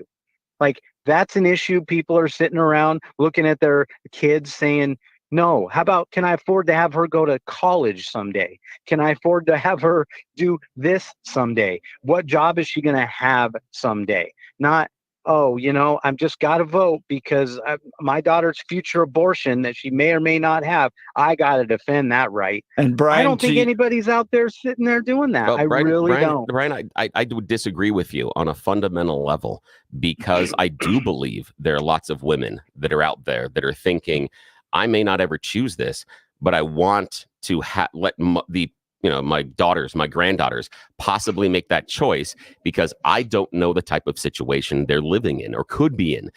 These women have run across some guys that are fantastic and some guys that you and I and Jeff would all call the scum of the earth.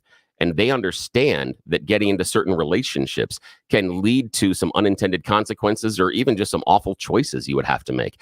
And they're afraid of not allowing or not having their daughters or granddaughters be able to make that choice. And it's going to resonate because I understand the earlier caller when they were talking about, well, what about economy? What about border? The one issue that is most personal, the one issue that boils all those down, that is more singular than anything else in this conversation, is abortion. Because that one woman can make the choice about whether or not she's going to have it or not. She can't make the choice about the immigration policies. She doesn't get to make the choice about the economy. So the choice she gets is singular, and that's why it resonates so strongly with women and other people in their lives. Now, the other question I've got for you, Brian, at this point is when you talk about lack of policy and things with the DNC, the question I have is, do they need to? And the reason I ask whether or not the Democrats have to come out with hard policies is because I don't see the same hard policies on the Republican side in their campaign messaging. When Trump comes out there and does the economic speech, he spent a vast majority of it airing his personal grievances. So the question I have is, I'm not certain at this point, I'm wishy-washy on it, but I'm not certain the Democrats have to argue policy. I think they can argue vibes because that's sort of what Trump is doing.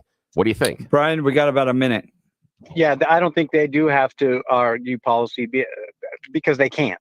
So it's not if they choose to, they can't. They don't. None of their policies work, and they haven't worked for years. But they don't have to because the drones and the clones and the people that vote for Democrats are going to vote for them no matter what. This race is going to be one in the middle, and I don't think reproductive rights is a middle issue. I think economics and the border and what the previous caller talked about trumps reproductive rights and supposed racism. And I think it's a loser in the middle, and that's where this election's going to be won. Brian, I appreciate thanks for the call. calling. We're just out of time. Brian's line will be open 303-696-1971. You're listening to the Jeff and Bill Show. News Talk 710 KNUS.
Welcome back to the Jeff and Bill Show, covering all things Democratic National Convention. Let's go to the phone lines. Melissa Lakewood, you're on the Jeff and Bill Show. Good morning, Melissa. Morning. Good morning, guys. I could go on and on, but I was just going to suggest that we also have taxpayer-funded births, since you're bringing a taxpayer into the world. Ooh. Yeah. I like that as a juxtaposition of them It's going for light. taxpayer abortion. I like that a lot, Melissa. I like And where if you're I thinking. can just mention Tim Walls's speech, he went on this heartfelt thing about how it was hard for him to get pregnant, but I don't see him that he should be encouraging adoption then, so that, just in case he wouldn't have been able to get pregnant again. And also, it is really expensive for all those treatments to try to get pregnant. So how come he's not fighting for those to be less expensive? You make something really interesting, Go ahead, Melissa, there, Bill. because I wish we would lean more into celebrating abortion. Gay Ribble with Empower Homes, who's an advertiser here, is Celebrating adoption. Yeah, adoption. Sorry, Adoption. I'm so sorry. I can't believe I said that. That's the Democrat National Good Convention. Lord. Yeah, that is the Democrat National. I am so. Oh God, I can't believe I said that. Again, I was 2 sentences down. I said, can't believe. Okay, we got to celebrate adoption because I'm an idiot and can't have the right words fall out of my face hole this morning. So I believe that's what we should be doing. We should be celebrating that. And so I'm going to be quiet before I say something else stupid. Well, and just one last thing, in my personal experience, I couldn't really afford to have a lot of kids, but in the meantime, they're raising I'm kind of having to pay for illegals and their children and their health care.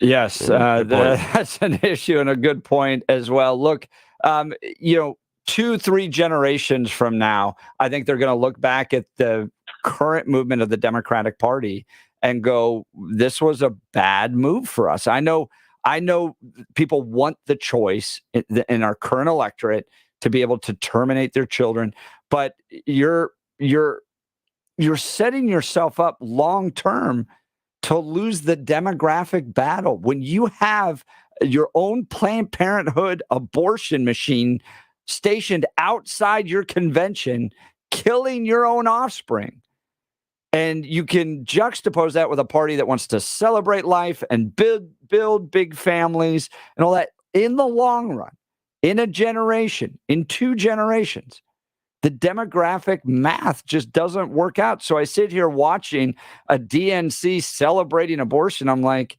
well, where's your offspring going to be in 2 generations to continue on the Democratic Party? And if all the Republicans pull their kids out of government-run schools, you're not going to have our kids to be able to turn. So what is the Democrat Party going to look like 50 years from now? Yep, it's scary to think about. Yeah, well, Melissa, I appreciate the call. Now, coming up in the 8 o'clock hour, we're going to talk with Greg Cluxton. He's the national White House correspondent for Salem Media Network. He'll be joining us live to tell us what it was like inside the room. He's there. And then Rich Sokol and I. Rich is a good friend of the show. You probably know him here in Colorado. He's an Israeli activist. He and I are going to talk about what it was like to walk alongside radical Islamists for 4 hours yesterday during their pro-Palestinian protest and what they're saying about Israel. They actually made the claim that hostages are treated better in Gaza than they are in Israel. So we'll get into that and more. You're listening to the Jeff and Bill Show. News Talk 710 KNUS, abortion, adoption. Maybe I'll be able to choose the right words next hour. Don't get your hopes up.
the Mile High City on this Thursday, August 22nd. Good morning, Denver, Colorado. You've tuned into the Jeff and Bill Show on 710 KNUS. I'm your co-host, Jeff Hunt, broadcasting live from the Windy City, Chicago, Illinois, for the Democratic National Convention, covering all things the circus inside and outside that is this event.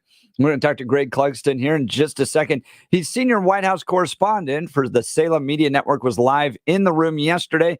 Give us a sense of what it was like to see Oprah up there on the main stage going, Kamala! So we'll hear from him. And then I'm going to talk with Rich Sokol later in the 8 o'clock hour about this pro-Palestinian march. I covered it yesterday. It was about 4.5, 5 hours. There was a little bit of pushing and shoving with the police, but a lot of talk about how great the hostages are being treated in Gaza. In fact, so well, they write thank you letters back to their captives. That is what they actually believe. We'll cover that and more this hour. Let's check in on the news with Blake Olson. Good morning, Blake. Good morning, Jeff and Billy. 68, a little cloudy and beautiful outside, expecting a high of 92 today. The 7-10 5-day forecast coming up. Our top story. To Vice President Harris, thanks for putting your trust in me and for inviting me to be part of this incredible campaign. Governor Tim, no walls, just ladders and riots in the streets, accepting the VP nomination at the DNC last night. He said he was ready to turn the page on these guys. Wow, I didn't know they were in office. Referring to former President Trump and J.D. Vance.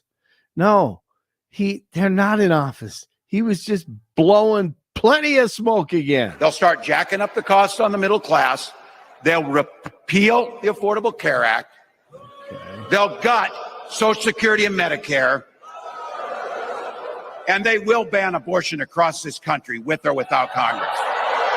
If you're a middle-class family or a family trying to get into the middle class, Kamala Harris is going to cut your taxes. Kamala Khan takes the stage tonight. Governor Polis spoke at the DNC and stayed consistent with all the other lefties. He lied about Trump, carried a huge Project 2025 book to the lectern, tore a page out of it, and then told stories. And let's talk about Project 2025. Donald Trump's roadmap to ban abortion in all 50 states. Look, that sounds crazy.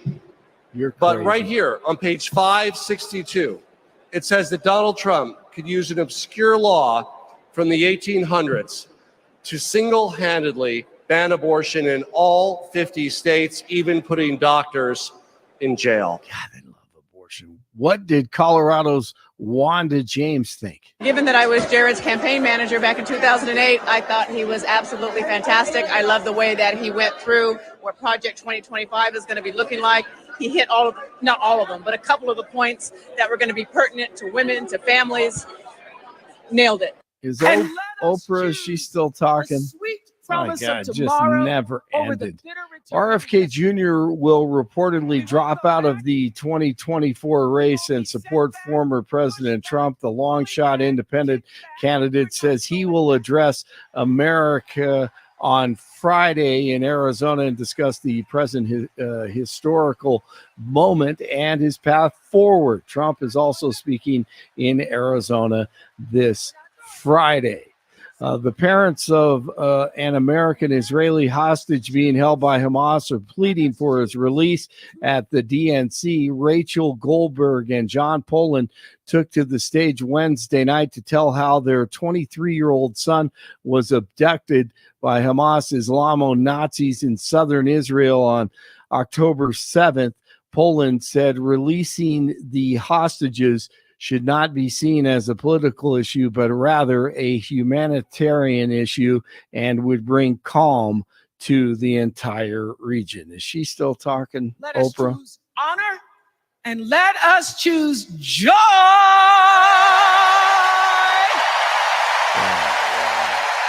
And Arapahoe County man says he was let go from Walmart after trying to apprehend an alleged shoplifting suspect. John Zielinski, who was a front-end associate for Walmart, said that he first questioned and then followed the alleged shoplifting suspect outside the store on East Smoky Hill Road. And of course, big corporations like Walmart, they don't like that anymore. And he was fired. He was fired for that? Yes. Wait, hold on here. Okay. Go. Yeah. Okay. Now, Blake, my friend, you remember last week we did You Choose the News. And I remember that story. We had the 72-year-old woman who was a cashier at Home Depot. Yes. And she was fired because she processed $5,000 in fraudulent transactions because, according to her, she was scared because the security guard at that Home Depot was shot and killed a couple of months earlier for trying to stop for trying to stop a shoplifter. And now, so here's the idea. So you let the shoplifter go, they're going to fire you. You try to stop the shoplifter, you're going to get fired. Right. No matter, double-edged sword. Yes. I need something. I mean, all the stuff that you have, like in the cafeteria, lunchroom place, in the break room, all these signs about your rights and what you're supposed to do with the work. Yes. Someone needs to create a sign and tell me what the hell we're supposed to do with the shoplifters. If we're not supposed to stop them, but we're not supposed to let them go. I got questions. I'm a little frustrated on this. This is just, I want to curse, but this is crap. I'm sorry to interrupt. It is crap. It's horrible. It's ridiculous. It's ridiculous. Yes. And that's it. Honestly, it starts there.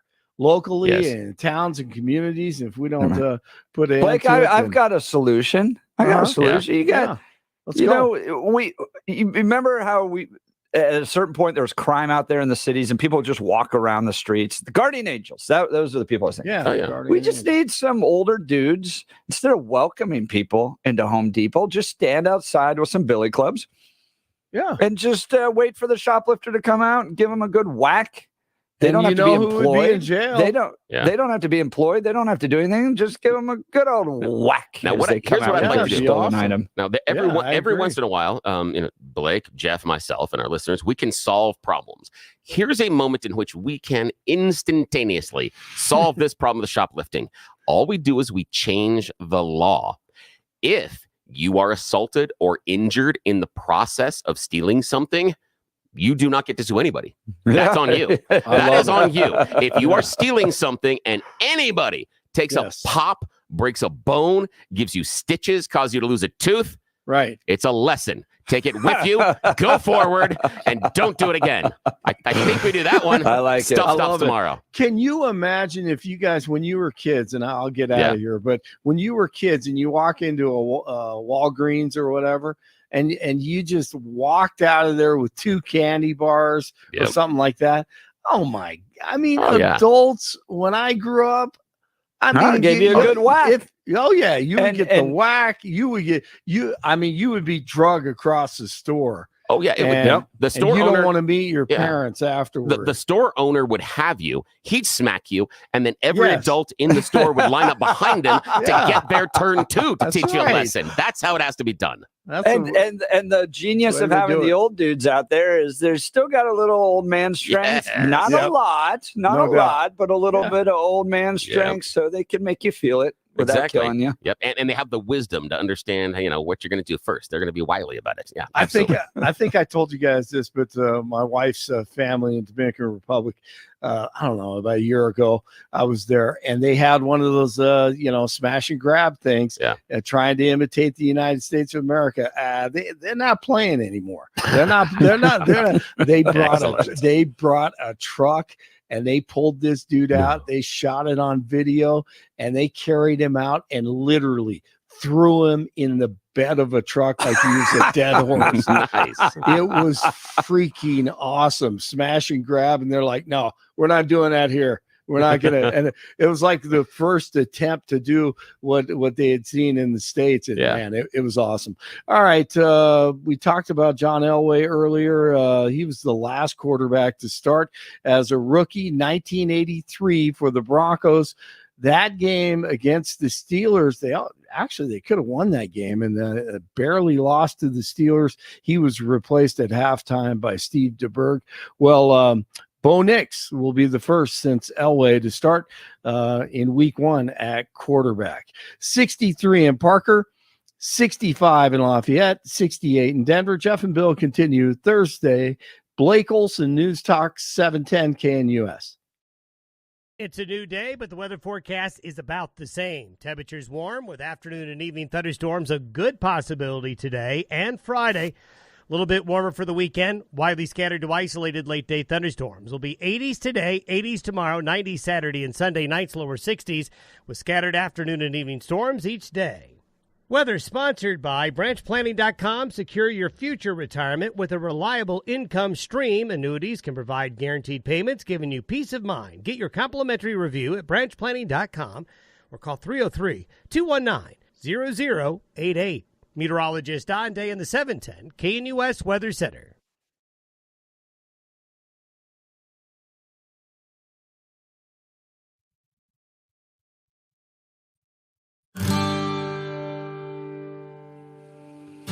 Welcome back to the Jeff and Bill Show, broadcasting live from the Democratic National Convention. Joining us is Greg Clugston. He's the senior White House correspondent for the Salem Media Network. He's live in the DNC, providing us analysis and reporting on what's happening inside the building. So grateful to have him. Greg, thanks for being on the Jeff and Bill Show. Morning. Hey, it's my pleasure, guys. Good morning once again. So give us a sense of what happened last night at the Democratic National Convention. Yeah, it was, another night of kind of pulling in celebrities and pop music stars. And obviously you had former President Bill Clinton, and you had some up and rising stars and governors and key members of the administration. So it was really a mix of kind of the old and the new. All of it, of course, is paving the way for Kamala Harris tonight, because everybody can talk about Kamala Harris, but she's the one accepting the nomination. That happens later tonight, and she'll be in the spotlight. But a lot to talk about last night. Oprah was a last-minute addition to the schedule. Right. In fact, when the schedule came out late in the afternoon, right before the early evening program began, there was a section, a 15-minute block that was unaccounted for on the schedule, and that got people asking, okay, who's going to fill that slot? Well, it was Oprah. Now, Greg Clugston, I want to know, did you get any forewarning? Was there any buzz inside the venue that it was going to be Oprah? And the reason I ask is externally, outside the bubble, there was a lot of social media buzz that Oprah was coming almost a couple of hours before she hit the stage. So for the outside observer, they expected it. What was it like inside? Was there any buzz? Was there talk that, oh my God, it's Oprah. Oh my God, it's Oprah. What did you hear? There was some, it started kind of circulating that, nobody was for sure about it, but, CNN and then some other news outlets were starting to report it. And so people were getting, hearing that buzz. Look, this is, Chicago is her home, her town. And she is somebody who embraced and endorsed Barack Obama years ago, but really hasn't been at the forefront of national politics. So to have her come out and endorse, the Kamala Harris, Tim Walz ticket like they did, that was pretty exciting for the delegates and those inside the room. I mean, when they announced her and she walked out, obviously there was a standing ovation and a roar of from the crowd. I immediately looked under my chair to see if there was a gift, which of course she used to do during her TV show years ago. Yes, disappointment. I'm so sorry. Yeah, I just found some dried gum. That's all I could see. So. But did it still taste good? Of course, yeah. It was great. Yeah. Now, Greg, yesterday we were kind of predicting this, but in a different way. We were saying that they were Oprah-fying Kamala Harris in an effort to really win over suburban women, and make her more appealing to them. Because Kamala Harris, if you actually look at her track record, is incredibly progressive and one of the most progressive senators out there. But I always felt like the same marketing team that was behind Obama, because those are the same complaints we had in 2008. And it didn't work. We're now working with Kamala Harris to kind of make the more progressive side disappear and make her more just a likable person. And so we were joking, they're Oprah-fying her. Didn't have any word that Oprah was going to speak. And then lo and behold, out comes Oprah. And I said, we called it. We called it. There seemed to be a lot of energy in that room for Oprah Winfrey. Oh, there was. And look, she is a fabulous communicator, obviously, and she connects with people obviously, you're talking about the, going after, the woman voter, the suburban voter, especially. Look, both campaigns are going after or trying to attract, to these key voting blocks, and that is certainly one of them. And we have seen an effort, throughout this entire week at the convention to do just that. And that's not a surprise because conventions are very tightly scripted. I'll say it in two ways: tightly scripted, choreographed events, and they're really TV productions, is what they are. And when I say tightly choreographed, with the one exception that it was another late night in terms of the schedule running long. This has been an issue for the Democrats every night this week, because here you had Tim Walz accepting the vice presidential nomination last night, and he wasn't on the stage until almost 11:30 Eastern time last night. Now I wonder. Oh, go ahead, please finish. No, and it was just you had Barack Obama starting just after 11 the night before, and then of course, as we talked about on Monday and Tuesday, Joe Biden, who had a very late night start too. So schedule-wise, 10:45 Eastern time is the scheduled time for Kamala Harris tonight. We'll see if that holds true. You said 10:45 is the scheduled time?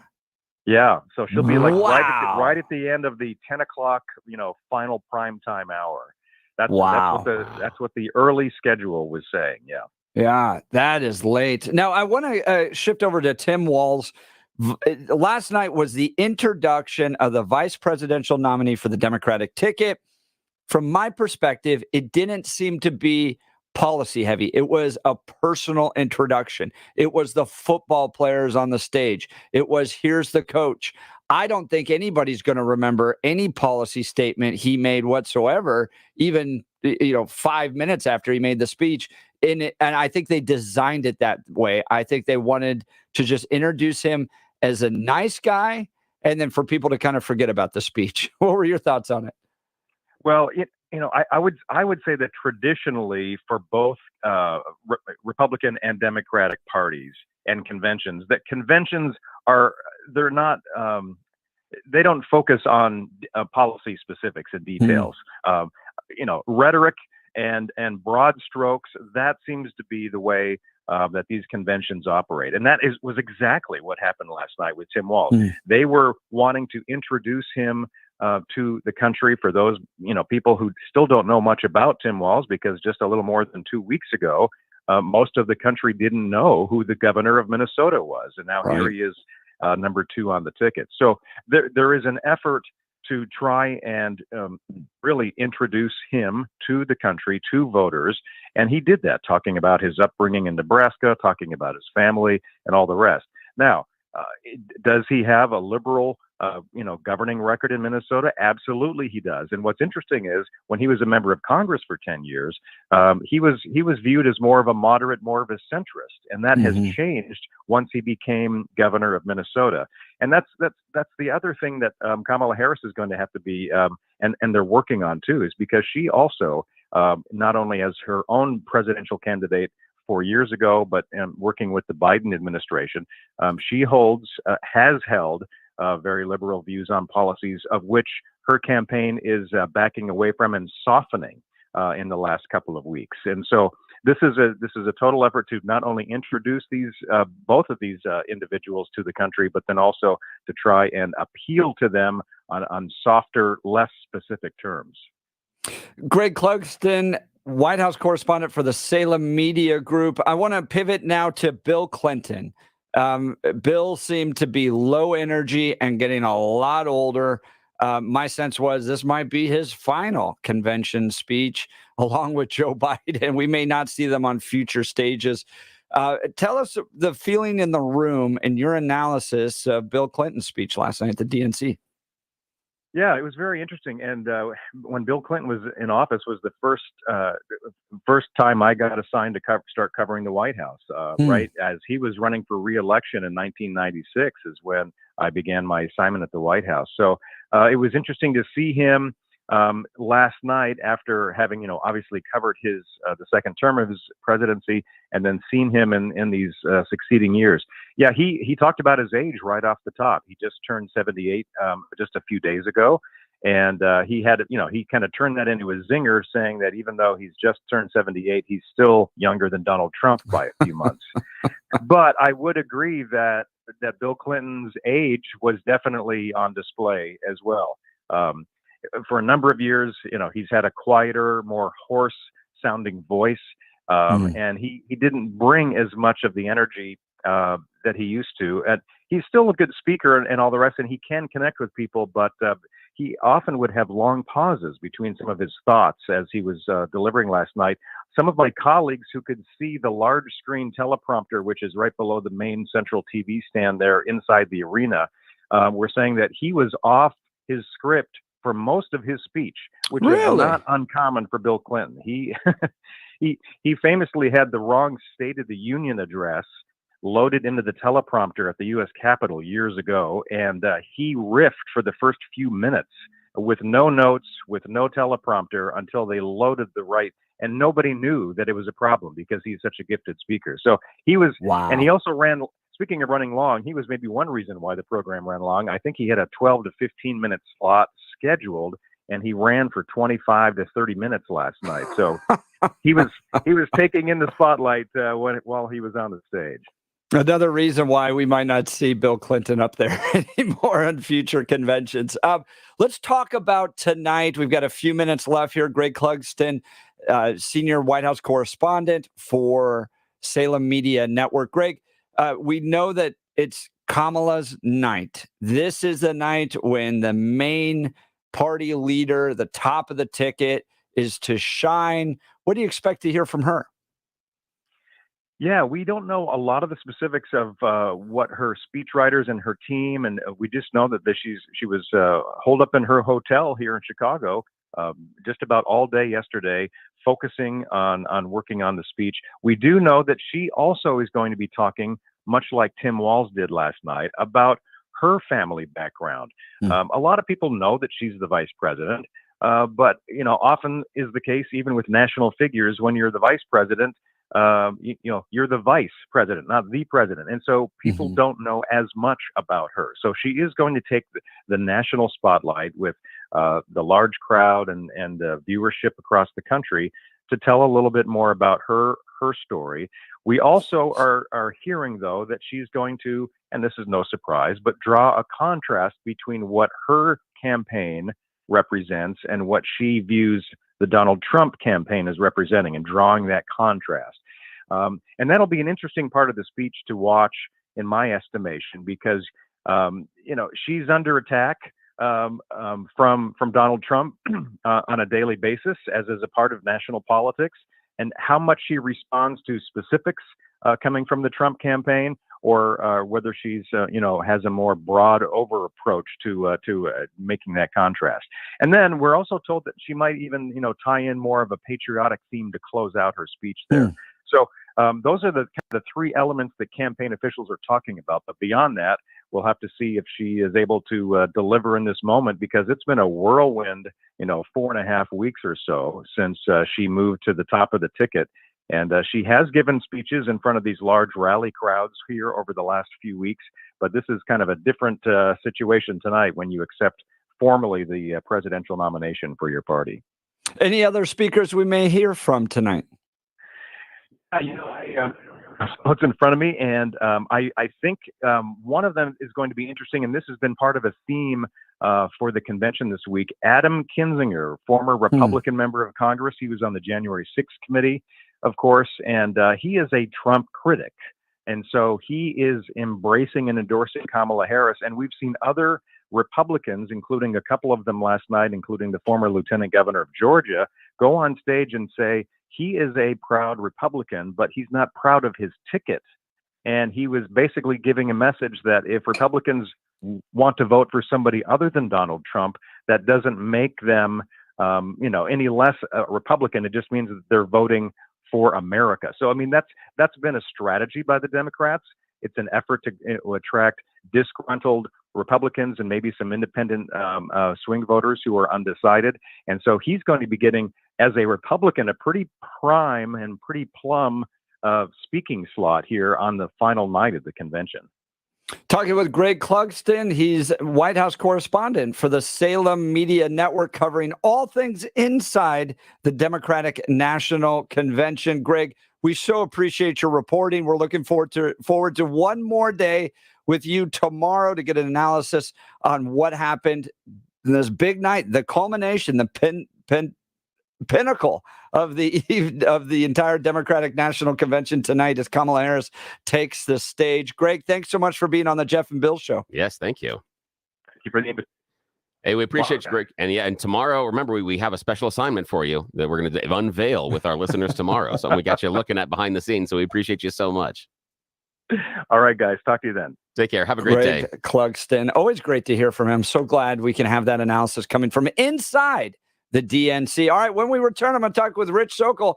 I marched with pro-Palestinians yesterday as a reporter, not as a supporter, and what they were saying. And I want to talk to my Jewish friend about some of the claims that are coming from some of these radical Islamists that they're actually treating the hostages in Israel better than they were actually free living in Israel. And they write thank you notes back to them. And you got one of them to remove the mask and reveal exactly who they are.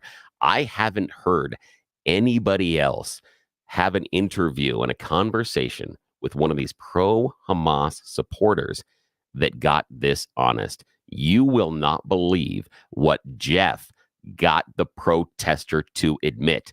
It is what you knew all the time. It's what I knew all the time.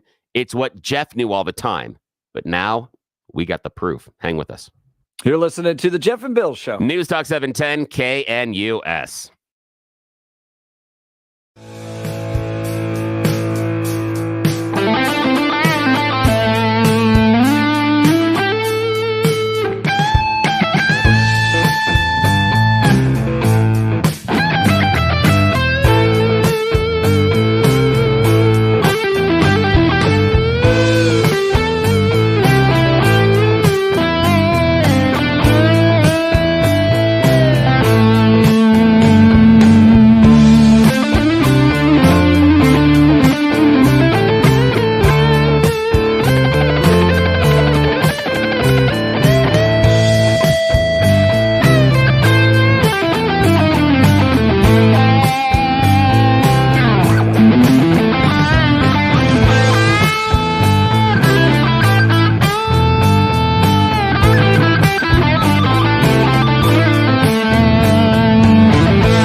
Chicago.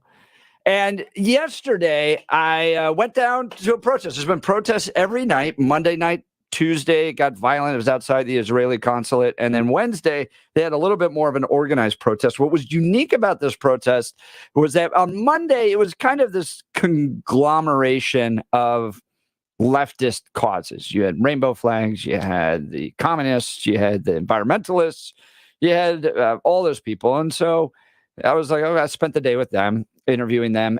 But yesterday was very much more Islam oriented.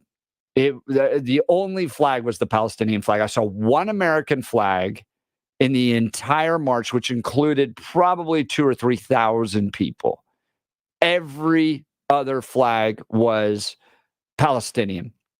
And the tone was a lot more angry, particularly towards the Jews. At one point, we crossed over a park where there was a Israeli flag, and they just unleashed vitriol. I got it on video. Can't play it on the radio. We're going to put it together on social media. I mean, middle fingers, anger, frustration. So I spent 4 or 5 hours listening to these folks, and I just called my friend Rich. I said, Rich, I got to bounce some ideas off of you because I got their perspective. I listened to their perspective. And joining us is Israeli activist, Coloradan, and good friend of the show, Rich Sokol. Rich, thanks so much for being on the program. Morning. Pleasure to be with you, Jeff. I'm sorry you had to go through that yesterday. No human being should. It was intense. It was intense. That's right. So I asked them about the conflict. Okay. First of all, they believe clearly that the land belongs to them and that the Jews should not have their own state, that is a problem. And so, Rich, you're an Israeli activist, Jewish, you're active. Someone says to you, the Jews shouldn't own that land. It belongs to the Palestinian people. What's your response to that? My initial response is, why should I even waste my time talking to this person? Because they're obviously not interested in facts or history or knowledge or truth. Clearly, they just have an agenda, and facts don't matter to these people. So the first thing we learn in talking to people who are so radicalized is there's no point in talking to them. They're going to believe what they're going to believe. They have the narrative stuck in their mind. There's nothing any rational human being can do to change them. But I'm glad we have your listeners today, so at least we can impart the truth to them. Because, I would say as an American, you hear these little snippets. If you're not versed in Middle Eastern history, and most of us aren't, you really might not know who's going on. You might not, you would know that the Hamas guys are huge terrorists and want to destroy every Jew. And by the way, every American as well. But you really might not know who to believe. But anyone who spends, half an hour on Wikipedia or the internet could educate themselves. And before we get into it, Jeff, I'll just say, I don't blame people for being ignorant when I see these pro-Palestinian protesters. I know lots of people are ignorant. It's not a crime to be ignorant. It is a crime to stay ignorant, though. And that's what I have a big issue with. I think that's very fair. And to your point, they are very set in their ways, and the propaganda that they've consumed makes it very hard to talk with them. So my conversations with them weren't arguments that boiled over or anything like that. And because you're sitting there going, it's going to be so hard for me to even refute this or your understanding. So they make the argument that this is their land. We're happy to have Jews anywhere else in the world, but just not here. Right. You're kind of like, okay, well, that's not very fair. And you oftentimes hear it with the American experiment as well, that this land belonged to somebody else. You guys came in and you took it. Well, that's not how it worked. It wasn't like the Native Americans had, land registries. It was kind of just whoever had it. So, and then plus the total ignorance of the idea that Jews weren't there prior to 1948 or 9. When you're like, I read a Bible that talks about the Jews being there from 2,000 years ago. Of course, even more. 3,000 years ago was the time of Moses, 3,300 years ago. And, for all our Christian listeners, everyone tells me that Jesus was a nice Jewish boy. So, and lived among the Jews. So I'll just point out to your listeners, there was never, ever a Palestinian state in that land. There was never a Palestinian government. There was never a Palestinian national anthem. There was never a Palestinian flag. All that started in the 1960s. Prior to that, there has never been an independent country on that land except for Jews. No else. During all of history, it was always controlled by other empires, whether it be the Romans, the Babylonians, and since the 1500s to World War I, it was the Ottomans. This part of the world was considered southern Syria, by the way. It was never an independent country of Palestine. And for the most part, especially during the Ottomans, so the last 500 years, the land was pretty vacant. There was very, very few people there until the Jews started coming back in the early 1900s, and especially after the Holocaust. So, and to reestablish, the Jewish homeland, I say it's the biggest. If you're against colonialism, which obviously is a big word, the pro-Palestinian protesters throw around, they should be celebrating Israel. Israel is the antithesis of colonialism. It is the Jewish people returning to their ancient homeland, from which they were dispersed many, many times and yearn to return to for 2,000 years. So now, these people Rich, just have their facts wrong. You brought up the Ottoman Empire. I actually heard about I haven't thought about the Ottoman Empire in years. I had to deal with that yesterday too. And they said, hey, under the Ottoman Empire, the Jews and the Palestinians all got along. It was fine. It wasn't until the Jews came back that the oppression started. What are your responses to that? Again, just a total incomplete misreading or no knowledge of history. So first of all, again, there were very few people who lived there. Your listeners are familiar with the famous Mark Twain. So Mark Twain made a famous trip to the Holy Land. He wanted to go see it in the late 1860s. And if you read what he wrote, his biggest comment was, there's nobody here. The land is desolate. I think Jerusalem at the time, I might be wrong on this, but I think Jerusalem, he said, is like a village of 4,000 people. And that was the biggest city, 4,000 people. We've got 50,000 or 60,000 at Bronco Stadium every Sunday. The land was basically desolate. It was barren. It was swampland. It was a terrible place to be. So there was no Palestinian state there. What happened is the Jews started moving back in the early 1900s. Tel Aviv, which is now a huge city, I saw a picture of it in like 1919. It was literally a swamp. Malaria was everywhere. But the Jews came back. They started working the land. They made it fertile again. And that drew more Arab workers to come and work with the Jews. And by the way, they weren't Palestinians. They were just local Arabs from the surrounding communities and the surrounding countries who came for work. That's how most of them came to the land of Israel.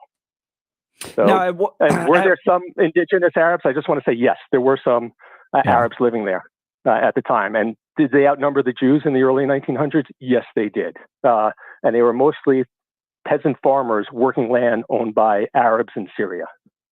But the point is, I want to say the term Palestinian, and I'm sorry I'm going on. Everyone in the early 1900s who lived in the land was considered Palestinian. In fact, in the 1950s, if you were walking down a street in Tel Aviv with your son and your son said, look, Dad, there's a Palestinian, he was more likely pointing at a Jew than an Arab. No, I got to a point, they had some signs up that said, ask questions. What is the future of Gaza? All that. So I went and talked, and they were happy to answer my questions. Islamic rule was the goal. Islamic rule in Israel, Islamic rule in the Middle East, Islamic rule in Western Europe, Islamic rule in the United States. And they made the argument that everything's going to be great. In fact, because Islam is the true religion, that if we follow it, it'll be great. Now, you're wrong. You're an infidel. I got him to admit that. I'm an infidel. And we'll be allowed to live in our minority communities, but we'll have no control over the government. There will be no gay marriage. There'll be no abortions. All that will be rejected entirely. But it will be a paradise on earth. That's their ultimate goal. And I think it's really important for listeners to understand that. This is not about Israel being able to, there's no two-state solution. There's one unified Islamic state across the world. Now, they reject what's happened in Afghanistan. They don't agree with Sunni and Shia. It's very weird. You're almost kind of into this like communist, right? There's a perfect state out there. I can't really tell you what it is, but there's a perfect state out there. But their goal is Islamic rule. Rich, how do you respond to that? Yeah, well, Jeff, I'm glad you pointed that out because you're absolutely right. And we need every listener to understand that this isn't a local battle between the Arabs and the Jews in the Middle East. This is a worldwide battle. These people have a vision or an interpretation of Islam that says everyone in the world needs to be Muslim and follow Sharia law, according to our interpretation of Sharia law. Yep. So it is a world where women have no rights, where gay people get thrown off of buildings, where women can't go outside without permission of their husbands or a male relative, where women must be covered from head to toe all the time, where you don't have any rights, where beatings occur all the time. There's no court. There's a Sharia court, but Islamic law is strictly enforced, and there's no individual freedoms or individual rights. I mean, can you name one successful country that's implemented Sharia law? Right. You know, living under the Taliban wasn't great. Living under ISIS, not so great. Living under Osama bin Laden, not so great. So that's what these people want, and they want to export it, not just to the Middle East, but also to the rest of the world, including here. They believe that it is their God-given mission to tell everyone, you convert or you die. That's the only freedom of choice you have, by the way, in their version of Islam. You have the choice to convert or die. That's not a great choice. Now, Rich Sokol is joining us here on the Jeff and Bill Show. Jeff Hunt, live in Chicago. I'm back here in Denver. I just wanted to put a pin on this as we're continuing this discussion to bring everybody's focus crystal clear. We've heard about the protests. You, our listeners, have been out there hearing from people that the protesters are just mad about how the Israelis are treating the Palestinians. That's what they're really worried about. They're worried about this Israeli, and I'm using air quotes because it's not an accurate term, genocide. I want everyone to remember this conversation here because of what Jeff has revealed from these pro-Hamas protesters. This isn't about Israel doing anything to Palestine. This is about their choice of religion dominating the world and making choices for you, for me, for Rich Sokol, our guest, and for Jeff. Remember that when they're telling you they're concerned about the Palestinians, they're lying to you. That's not what they want. And Rich and Bill, I want to wrap with this because we're up against a break here, but a lot of their messaging, Bill, to your exact point, it appeals very well to Americans. We don't want innocent people dying. I don't know a single person that wants innocent people to die. You're like, oh, that's horrible, terrible. I don't want people to do it. When I started to peel back the veneer, Rich, I saw, and I've been to a number of protests, I saw an anger and a vitriol that would explode faster than I've ever seen with any other group of people. All it took, there was one guy that walked in and started yelling America first. And I'm amazed he wasn't slugged. Like amazed. And to their credit, the protest organizers had to have volunteers intervene. That's all he did. He walked in and started to yell America first, carried an American flag, and the guy almost got slugged. Talked to another guy. Some of these guys are total lunatics, but one guy is like, I'm going to bring Christian music into this rally. So he carried a little speaker into Christian music, and I'm surprised he didn't get killed either. I even asked him. He's like, they had murder in their eyes. But there was one moment where all they did was march by an Israeli flag. And the middle fingers, the anger, the vitriol and the rage that was unleashed. It was like a sea of hornets that exploded faster than I've ever seen on any issue by any group ever. So what was communicated to me, and I'll give you the last word here, Rich, was that this concern about anti-genocide, about the idea that we can all live peacefully, that, they have ideas, if we just get rid of Israel, everyone will live peacefully in the Middle East, was about, it was skin deep. And once you really show their true colors, there's a lot of rage there. I'll give you the final word, Rich.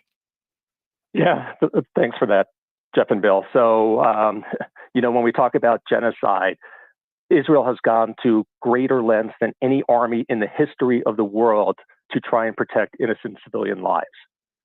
They send leaflets, they make phone calls before they are about to operate in an area. They let the civilians know, hey, we're coming here, get out. And we set up a humanitarian zone where you can go.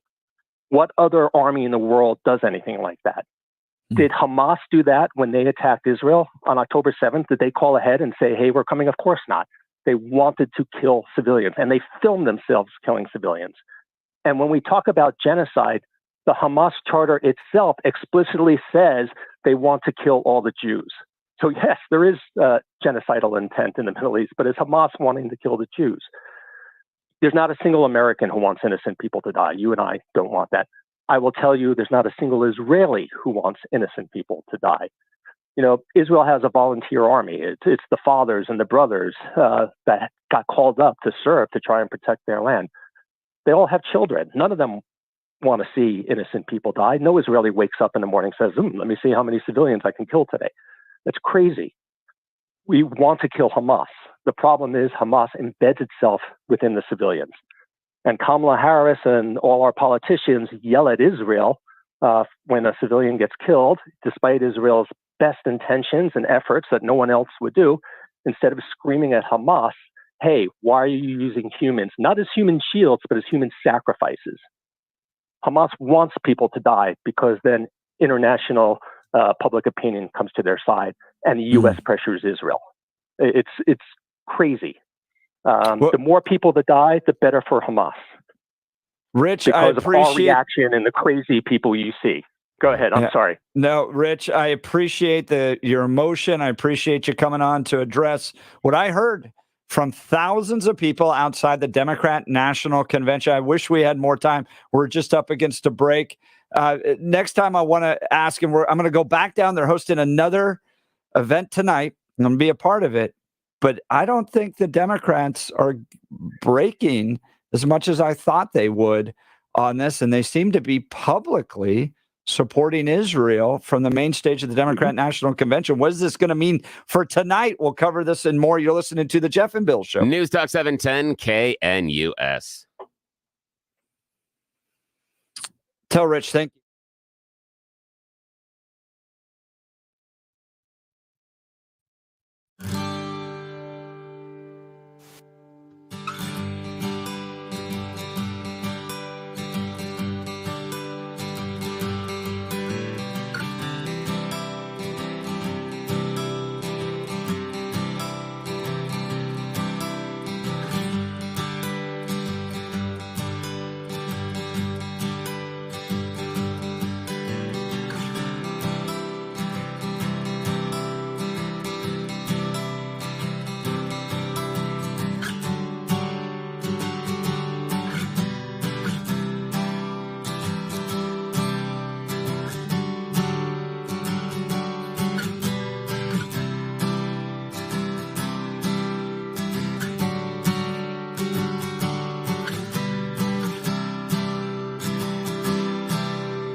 So we got to this at just the last part of the segment. By the way, you're listening to the Jeff and Bill Show. We're broadcasting live from Chicago, Illinois. So I've been around the last 3 nights of activist activities. First night, pretty peaceful, kind of a conglomeration of all things progressive, LGBTQ, pro-abortion, environmentalists, and then pro-Palestinian. Tuesday night was the violence outside of the Israeli consulate. Over 50 people arrested, was down there for part of that. And then yesterday they did another big march. But things are building. I will absolutely tell you that the frustration among the progressive activists is building because the DNC inside is not breaking on their commitment to Israel. I mean, they had family members of hostages taken up there yesterday. So we're going to continue to cover all of this, but we've got some good news for you coming up next about a story that we were involved with. You're not going to want to miss that. You're listening to The Jeff and Bill Show. News Talk 710 KNUS.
9 a.m. in the Mile High City on this Thursday, August 22nd. You've tuned into the Jeff and Bill Show, 710 KNUS. I'm your co-host, Jeff Hunt, along with Bill Thorpe, bringing you the freshest insights, hottest takes from the right, left, and center. I'm broadcasting to you live from the Democratic National Convention in Chicago. Billy's back in Denver, and I've spent the last few days, afternoons, with the progressive radicals out on the streets, and tonight will be the last night. It's going to be a wild one. Kamala Harris taking the main stage. If you missed any parts of the show, go back to 710knus.com. We've covered last night's speakers, tonight's upcoming speakers. It's going to be a big closing, big finale tonight. Yeah. But I want to pivot here to some good news. And just after the news with Blake Olson, we're going to get into it. But you remember when we hosted Laura Preddy from Montessori School of Denver, they faced this crazy thing when two girls went down to a Denver City Council meeting. The students were there to speak and to encourage funding for a yurt that they were trying to build at their school. And some crazy person got on the Zoom and just started screaming racist things at these two little black girls. Two little girls. It's ridiculous. Horrible. And it really hit Bill and I, so we brought the executive director of the school on the show to talk about it. We launched a little GoFundMe just to help them get some money for their yurt because we thought that would be the best way to deal with this, right? You deal with some stupid people that said terrible things about these young ladies. Well, good people can rise up to try to address it, and so we've got check in with her. It's great. We've got some good news coming for you. And together. You, our listeners, have helped these kids and the school understand what can happen when a community cares and comes together. Stay tuned for the story. You're not going to miss it. Let's check in on the news with Blake Olson. Good morning, Blake. Hey, good morning. That's awesome, guys. I remember that story. I can't wait to hear it. 72 and a little cloudy and beautiful outside. Expecting a high of 92 today. The 710 5-day forecast is coming up. Our top story. Given that I was Jared's campaign manager back in 2008, I thought he was absolutely fantastic. I love the way that he went through what Project 2025 is going to be looking like. He hit not all of them, but a couple of the points that were going to be pertinent to women, to families. Nailed it. That's Wanda James. Nailed it. A Denver Democratic delegate, and she loved what Governor Polis said and did at the DNC. He carried a huge Project 2025 book on stage, tore a page out of it, and told some really tall tales. He lied. And let's talk about Project 2025, Donald Trump's roadmap to ban abortion in all 50 states. Look, that sounds crazy. But right here on page 562, it says that Donald Trump could use an obscure law from the 1800s to single-handedly ban abortion in all 50 states, even putting doctors in jail. That's not going to happen. Greg Cluxton was on with the fellas last hour, and he brought up the time of the speeches and the schedule, and everything is late, way too late. What are they doing? I mean, I realize these people don't have jobs, but what the hey? Hey, is Oprah still talking, by the way? And let us choose the sweet promise of tomorrow over the bitter return to yesterday. We won't go back. We won't be set back. Oh, no, won't go back. Won't go back. I don't want to go back to listening or watching her. Governor Tim Walz, who's way left and way out there, accepting the VP nomination. He said he was ready to turn the page. He's not going to go back either, referring to former President Trump and J.D. Vance. They're not in office last I checked. He reminded people he was from the Midwest, the Husker State. Now, I grew up in Butte, Nebraska, a town of 400 people. I had 24 kids in my high school class, and none of them went to Yale. That was a shot at J.D. Vance. Walz also talked about coaching high school football and said the team he helped coach played through to the whistle. I hear you. Hey, play the last whistle blows. You give it all on to the last whistle blow. I just like that song. Hey, by the way, rookie Bo Nix will be the first Broncos rookie quarterback to start in week 1 since John Elway in 1983. Here's the story. Steve DeBerg starting the second half for the Denver Broncos. Getting the play from Dan Reeves. John Elway for the first half, 1 out of 8. Sacked 4 times, threw an interception. They lost to the Steelers in that one. Great game. Kamala Khan takes the stage tonight back to the DNC. I didn't forget about it. To accept the nomination, it will be late again. Oh, yeah, here's Oprah. Let us choose. Let us choose truth. Let us choose honor. And let us choose joy. Woo! As she got on her private jet and flew away from Chicago back to California.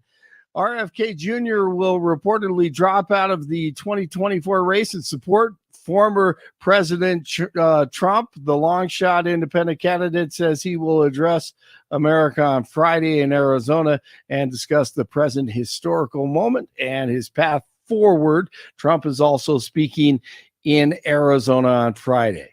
The man accused of fatally shooting 2 brothers along I-25 appears to be off the hook. Denver DA Beth McCann announced Wednesday that she was dropping the remaining charge of murder against Stefan Long.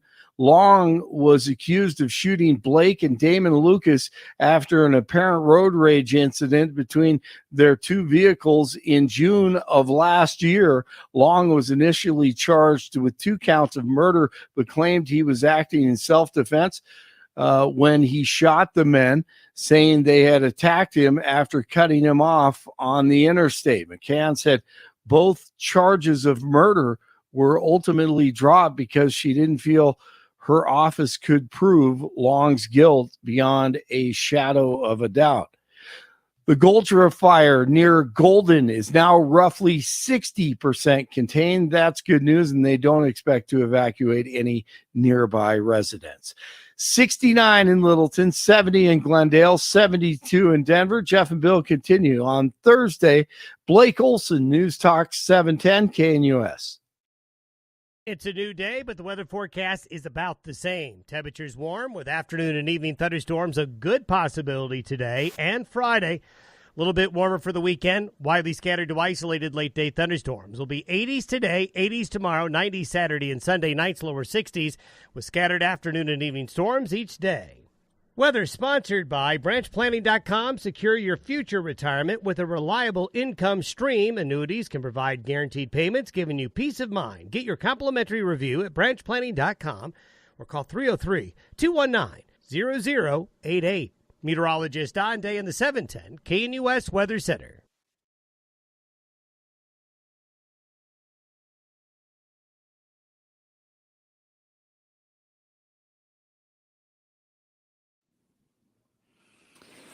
Welcome back to the Jeff and Bill Show. So we've been covering a lot of things, Democratic National Convention. We will continue to monitor all the activities this afternoon. I'll be back down with the protesters today. We'll report on that tomorrow. I want to take a moment just to pivot towards some good news that you, all the listeners, helped some deserving people.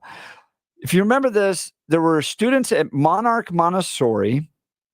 They started the school year with a new classroom space this week, thanks to the advocacy of 2 young Black girls who were the victims of a racist tirade at the Denver City Council. This is Westward reporting. The elementary students spoke to the council in May to ask for help getting a yurt for their school, but less than a minute into their testimony, a voice from the meeting Zoom broadcast shouted at the girls, saying, "Go back to effing Africa," followed by a series of insults and racial slurs.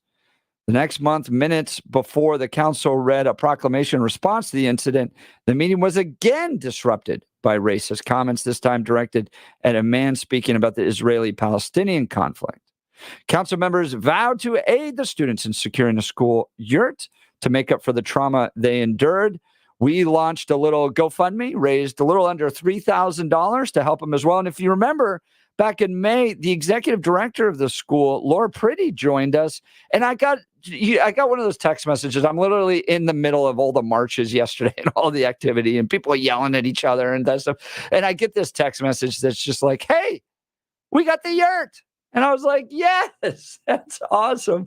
So glad to hear on a number of reasons. One, I remember my very first foray into politics was being a young person speaking at a city council meeting, how nervous I was. I remember the self-doubt, the idea of just being like, what am I doing? This is so stupid. Why am I here talking with adults? And so I was so nervous, but the city council members treated me so well that I felt comfortable, and I have a career into politics. So I have a lot of empathy for what these girls were seeking to do and the bravery just to go down there and speak anyways, but then to be treated so poorly made me angry about this. And so we brought on Laura Pretty to talk about this, and to get a text like that just brings us all full circle. Joining us live on the Jeff and Bill Show is the executive director of Monarch Montessori of Denver, Laura Pretty. Laura, great news. Great news. It is. Congratulations. We're so excited. Yes, congratulations. Thank you. We're so excited. It's really fun to see the yurt go up, and we're getting ready to do our ribbon cutting ceremony tonight. It's very exciting. Fantastic. So for those of us who don't really know what yurts are, let's start there. Why did you need to build it, and what did you build? Well, the school is growing. So, this year we have 40 more students than we did last year. And the previous year we had 30 more students than we did the previous year. And so we are running out of space. And we've been looking at different options on what we're doing. We have, and trying to figure out how to work with this issue. And we've been looking at classroom portables. Those old, they sort of look like trailers that schools sometimes use. Right. And we're a Montessori school with a big focus on outdoor learning, and our outdoor space is really very beautiful. And the portables just nobody liked them. We were like, these are just so ugly, and they're not going to fit in to, the aesthetic of the school. And the kids began suggesting a yurt. And a yurt is basically, it comes from Mongolia. It was used for thousands of years in Mongolia, and it's basically a round structure that in the modern version has sort of a window at the top, and it's made of wood that is kind of lattice and then covered with a canvas. So a little like a high quality tent. But it is, in of course, the version that we're doing for the school, it's much more than a tent. And part of the issue when we started looking at this idea of the yurt was, everyone who had experience with this said, there's no way you're going to get a yurt permitted in Denver. It just the process takes a long time for any building. But a yurt is something that's never been done, particularly for a school in Denver. And so basically what I was being told is the process would take so long that effectively it will never happen. And so the kids went to advocate to city council to say, can you help us with this process? Because we think a yurt can be safe and we think it can be done to quality standards. Because of course we want to make sure kids are safe in the building and warm, and that, if it hails or rains or snows, that it won't be a problem. So that's what all the permitting does. And, but of course that unfortunate incident happened. And the city council, what I will say coming out of that is the city council, headed by Councilwoman Chantel Lewis, really did an amazing job of just wrapping their arms around the girls, really demonstrating support for them. I don't think I've ever seen anything like it, the amount of community support that we got from the Denver Public School Board, from you all. We really appreciated the fundraising campaign that you ran. That meant a lot to us in our community. And so, I think in the end, the message that the girls have gotten is not about racist hate. I think the message that they've gotten is you can speak up and you can make a difference, because they did. There's no way we would have gotten that yurt without their advocacy. I mean, that is the message that really stuck out to me in this Westward article about you all. It was what you just said there. This would not have happened if it wasn't for the girls standing up and asking. Tell me about. Let's talk about these two young ladies. You don't have to use their names. Obviously, you want to protect their privacies. But how are they doing? They went through a really rough situation, but they came out great on the other side of it. Do you think they're inspired to continue to do civic engagement? I do. I really do. One of the girls so last year they were 4th and 5th graders. This year, one of the girls has graduated, and her graduation ceremony was one for the books because we had all of Denver out here supporting her at her graduation. And she definitely has been talking about how she wants to go into politics. She wants to be a judge is actually what she was saying at the end of the year last year. Wow. And she'll be here tonight at the ribbon cutting ceremony, and may even say a few words. So we'll see if she decides she wants to do that. She was thinking about it, which to me says she's inspired. Even the fact that she's willing to speak in public like that. And the other child is now in 5th grade. And yeah, she is just so proud of that yurt. So yeah, she's proud of the role that she played in it, and excited they'll be able to start using it tomorrow. So she's really excited to be the first one in there. And what are you all using it for? For music class. So they will go to the yurt, which is placed in an area that we already sort of had a musical garden. It's something that we put together over time with grant funds that outside the kids can play. They're kind of instruments that are durable in the outdoors. You may have seen them sometimes at playgrounds and that kind of thing. So the yurt is right in that musical garden area. So it makes a lot of sense. And our music teacher thinks it's going to be fun to have a class out there. He's pretty excited about it. I'm thrilled to hear that this all came together. By the way, we're talking with Laura Pretty. She's the executive director of Monarch Montessori of Denver. So we've got the music, we've got the yurt going. I don't know. Did you ever hear what happened to this person that engaged in these racist rants? Was there any effort to? It sounded like the next month they had to deal with this as well. Has the Denver City Council given you an update on how they're going to prevent this from happening in the future? Well, I don't know what happened with that person. I don't think they know who that person is. And I don't think they were able to figure it out.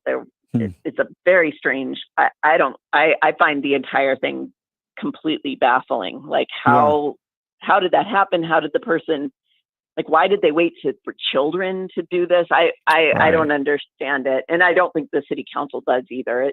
There are indications that somebody was using voice modification to hide their voice. It's very weird. We live in weird times. It's weird that someone's like, you know what I've got planned with my evening? Harassing young little girls hidden behind a voice change. It's like, what was exactly on the to-do list that late? To sleep. Right. To-do list. That's great. Now, Laura, one of the things that I'm hoping that you're able to talk to the kids about, and especially the young girls who are kind of the genesis of this, is that idea of a generational change, and that something you can do now can leave a legacy. Because these girls, what they did and what the school's been able to do, this is going to affect not just the students that they all call classmates and fellow students at Monarch Montessori of Denver right now, but for the next group of first graders that aren't there yet, the next group of fifth graders that aren't even there yet. This is a gift that is going to have ripples throughout the Monarch Montessori of Denver community for years to come. Long after these girls graduate high school, there's still going to be elementary students at Monarch Montessori playing instruments inside the yurt. That's right. This is a great example of what you can do with a little bit of effort and how it can make a generational change. Yeah, I love that message. I love that. I will pass that on to them. Oh, thank you. Yeah, and I just want to say thank you so much to you both and to your listeners for supporting our yurt. It meant a lot when those GoFundMe donations were coming in and the nice comments that were coming from people. We made sure to share those. We just really appreciate it. Oh, and thank you for doing what you do. You guys, you've created a very special community and educational environment. We always talk about here on the show that one size fits all education isn't for everybody. Jeff goes on all the time about the strict inside control of the government-run schools. You're doing things differently. You're doing things creative, and you're allowing families in the Denver community to choose a different way. Monarch Montessori of Denver, we appreciate you. Thank you so much for being part of the community. Now, Laura, Thanks for having me on. I want to just finish with this too. I think this is a really important message. Someone wrote here. I wish I was looking at your GoFundMe this morning. Someone wrote, I wish there was a force field to protect girls from this. Oh yeah. Yeah, I do. But I'm also really glad they learned that the way forward is through.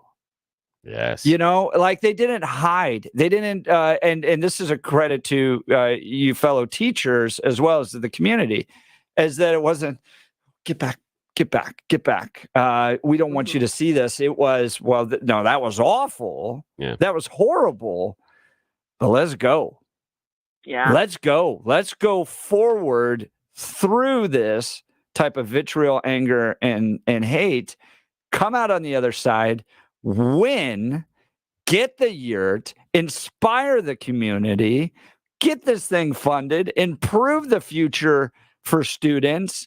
You ain't stopping us. And I hope that they learned that. I think that they did. I think the community learned that as well, that they're going through it. It wasn't about shielding.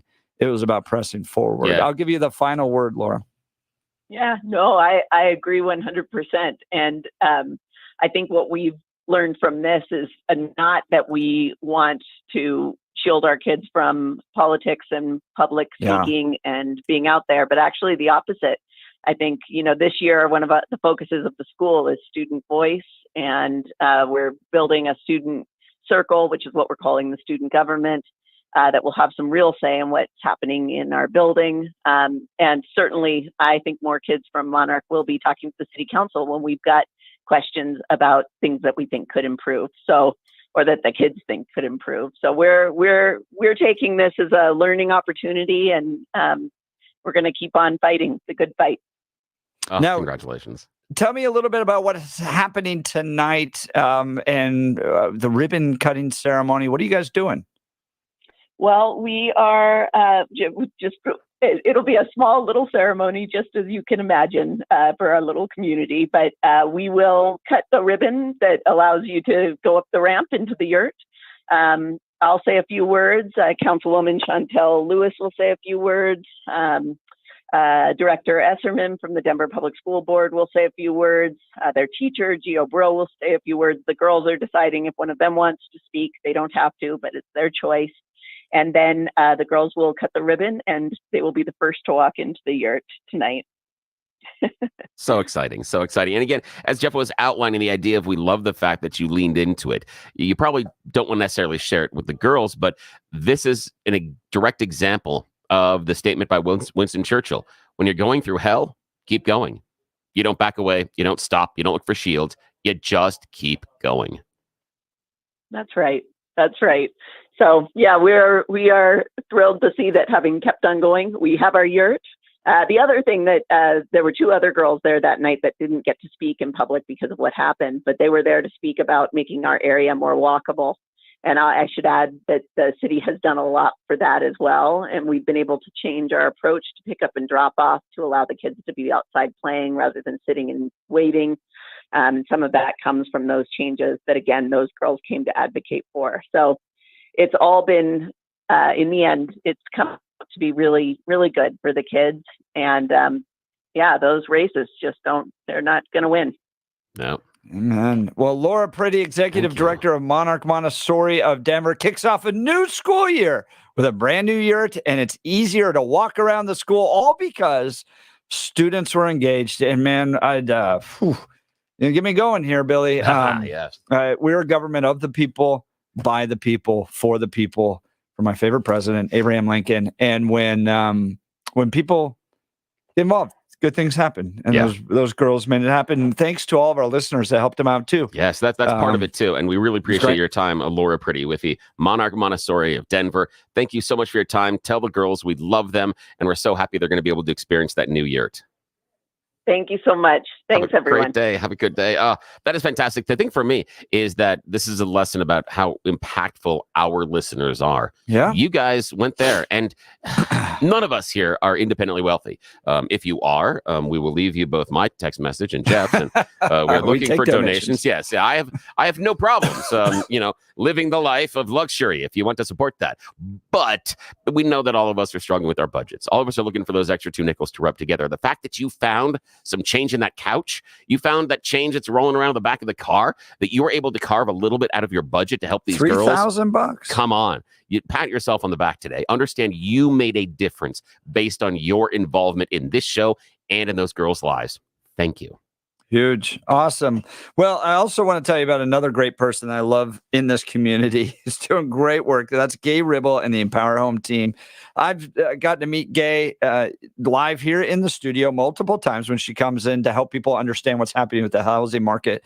But look, if you've got to sell your house, there's 3 things that make Gay Ribble the absolute best person to use. First of all, she's a delightful person. Selling your home, oh my goodness, one of the most stressful things you can do, right? You got the home inspection, you got negotiations, you got potential buyers, you got people come through your home, all that stuff. You want to work with somebody that's just a radiant joy, and that's Gay Ribble. Very nice person.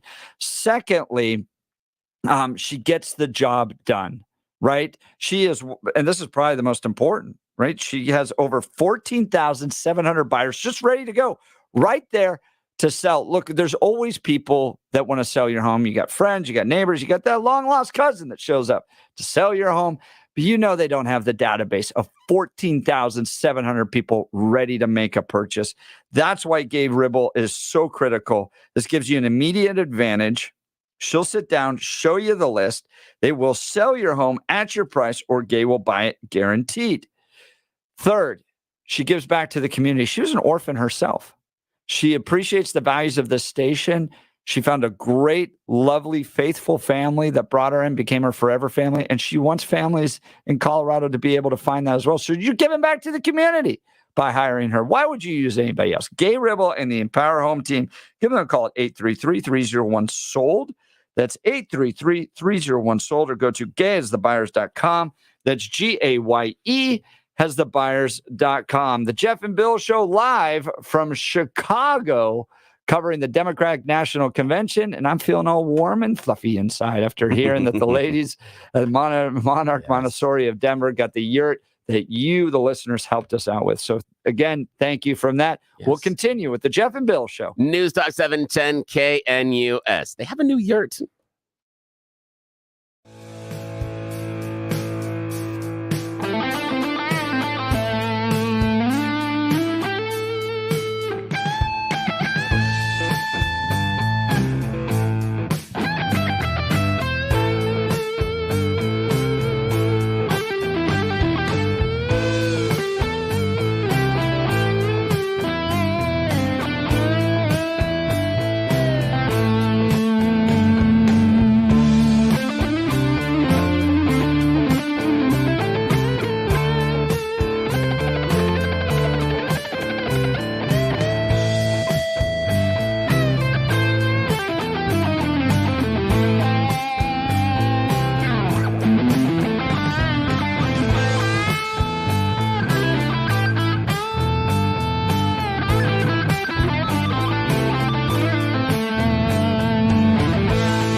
Welcome back to the Jeff and Bill Show, broadcasting live from the Democratic National Convention. It's a circus, inside, outside. If you missed any parts of the show, go to 710knus.com. We talked to senior White House correspondent for Salem Media Network, who was inside the show. And then I talked with our Jewish friend, Rich Sokol, about the craziness happening outside, because I was walking around a pro-Palestinian protest that took place for about 4 hours yesterday and got their take, which is pretty crazy. Yeah. So all that's at 710knus.com. Don't sell yourself short, Jeff. Now, our listeners, if you missed last hour, you've got to go back and check out the podcast. It's available right now. It's already been posted. This is important. Greg Clugston gives us a wonderful feel of what it was like inside the convention and what happened with Oprah. But the better part of the conversation is what happens when Jeff gets one of the pro-Hamas supporters to remove the mask. They actually reveal what they want. Guess what? Doesn't have anything to do about the Israelis and genocide and Gaza. Has nothing to do with that. You knew it before, but now Jeff's got the proof. Check out the podcast last hour. And absolutely, yeah, come check out us. We're going to be out in public again. We were at Taste of Douglas County. We spent 2.5 hours with you.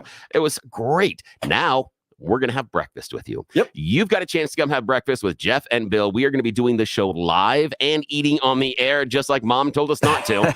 That's coming up this Tuesday. Come visit us in Parker. Doug's Diner, 18595 East Main Street. That's between Parker Road and 20 Mile, north side of the street. Lots of parking, easy to find.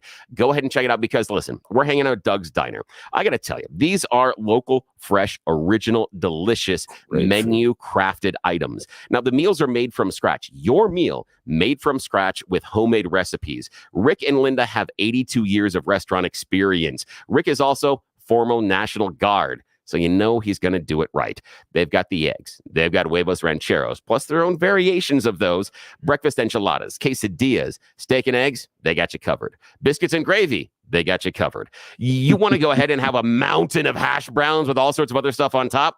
Got you covered. Hot cakes, crepes. Again, all the ingredients locally sourced. All the ingredients fresh. All the menu items original. Delicious. You had that one mom, you had the grandma, you had someone in your family, even in your neighborhood, that was a great cook. That's what Rick and Linda have set up at Doug's Diner. And you get a chance to hang out with us and stuff your faces. And you know how we roll. During the breaks, it's all about you. Let's take some pictures. Let's hang out. Let's talk. But you can't do it unless you visit us. Doug's Diner next Tuesday in Parker, between Parker, 20 Mile Road on the north side of the street. I expect to see you there, and especially making fun of me.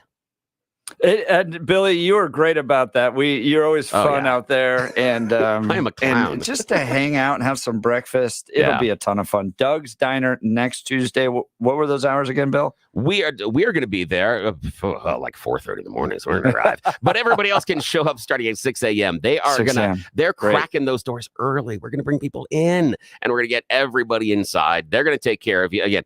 Locally sourced ingredients, fresh and original. Helps the local business, which is great. Yeah. Speaking of another great one out there, QC Kinetics. Pain from arthritis is just awful. Bone on bone, constant pain. It robs you of so much of the stuff you want to do, especially as you get older. You want to play with those grandchildren. You want to go for a walk. All that without pain. And a lot of us prior to that all thought, well, the only way I could do anything is via surgery, right? I had to dive in, get my entire knee replaced or something. I had a family member just have that done. And it's going to require 3 months of healing just to get to 80%.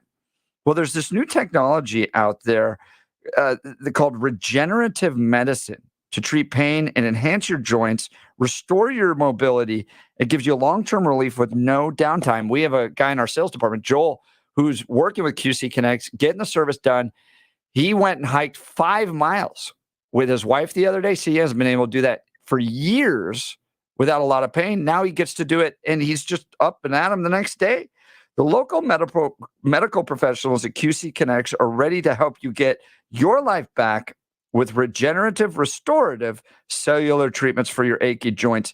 This is the future of medicine. You can call them today for a free consultation, 303-900-8986. That's 303-900-8986. They have locations in Aurora, Superior, Colorado Springs, and Highlands Ranch. All right, Billy. Tonight it's Kamala's turn. Yes, it is. What do you think we're going to hear from her? Oh, man. Hang on a second. Hey, Johnny, so give me your email, okay? Okay, appreciate you, man. Okay, sorry about that. Johnny and I were talking off air. We were having a conversation. It was actually really interesting because, sometimes we do the on-air and off-air conversations, and I had the phone there, and I wanted to say goodbye to Johnny. I want him to email. So he had some economic ideas and questions, and it was really interesting. So he and I are going to have an offline conversation about some ideas and maybe bring it here onto the show. He's got some interesting points. With Kamala, it's going to be what you said. It's going to be the Oprah speech. It's going to be the vibes. It's going to be about forward. It's going to be about you get what a we're middle doing. class house. You Exactly. get a middle class house. You get a middle class house. It is going to be light on policy, heavy on emotion. That's where the advantage is for Kamala right now. And we talked about it early on. As long as they can continue to make the Democrat Party, and especially the DNC, look like, air quotes, party. They want to be the coolest kids in school. They want to be the coolest frat house, the coolest sorority house, where you're wandering through campus and something's going on over there, and you want to see what it is. You want to be part of what everybody is doing. That's why they've leaned heavily into the stagecraft. That's why they have these surprise guests. That's why you had Oprah. Now, I'm hearing stories and people saying, maybe the Taylor Swift, maybe Taylor Swift. That's what I'm hearing too. You know what I think is more likely? Queen Bee. I think Beyonce. You think Beyonce? I think you that's think more they're likely. going to push the black woman vote all the way through? Well, Beyonce crosses many generational and many socioeconomic lines. Yeah. And also, since she has given permission to Kamala to use her song Freedom as kind of a theme song for the event, and Beyonce filed a cease and desist letter with the Trump campaign earlier this week. Gosh. And it's because Well, here's the reason, though, is because on one of the videos, they used her song Freedom. And it's the song that she already said okay to Kamala on. I get it as an artist. You don't want somebody to disagree. But they did this to Mitt Romney. They didn't. I remember sitting there and some artist got angry that Mitt and this. Look, the campaign pays the ASCAP fee. You're getting paid. It's not a lot, but you're getting paid. And then just sit there and be like, I'm going to pay my attorney who charges $2,000 an hour to write a little nasty gram letter to some campaign I don't like, so you can't use. This seems so childish. Yeah. See, for me, it's like, if that's what they want, okay. If that's where they want to go, because on the other end, you go back to things like the Dixie Chicks, and they said something where they speak out in politics, and then entire radio stations never play their music again. So it kind of cuts both ways for me. If the artist says, no, you can't use my stuff in a politics realm, okay, that to me seems fair. In fact, the DNC went out for all of those state songs they used during the roll call. They got the release from every single one of those artists. Every single one signed off on it. And I think that's somewhat important. And I think if I was the artist, I wouldn't want someone that I disagree with politically using my music as a theme song because of how important that art is. That's it. That's just, because, but again, I live in the music world more than most. And so that's why I probably see it a little bit differently than most. You do. Yeah, I do. I live deep in the music world. I'm like, they paid the ASCAP fee. You're getting a check anyways. Quit complaining. I'm getting excited about concerts I'm going to this weekend. So we're good. Yeah. Who are you going to see this weekend? Oh, Dave Matthews is in town. So I'm going to go see him. Really? Yeah. I've never been to a show of his, but I heard they're fun. This will be, God, I'm over 35 shows of his. So I think this is going to be 37, 38. I'll have to check. Yeah.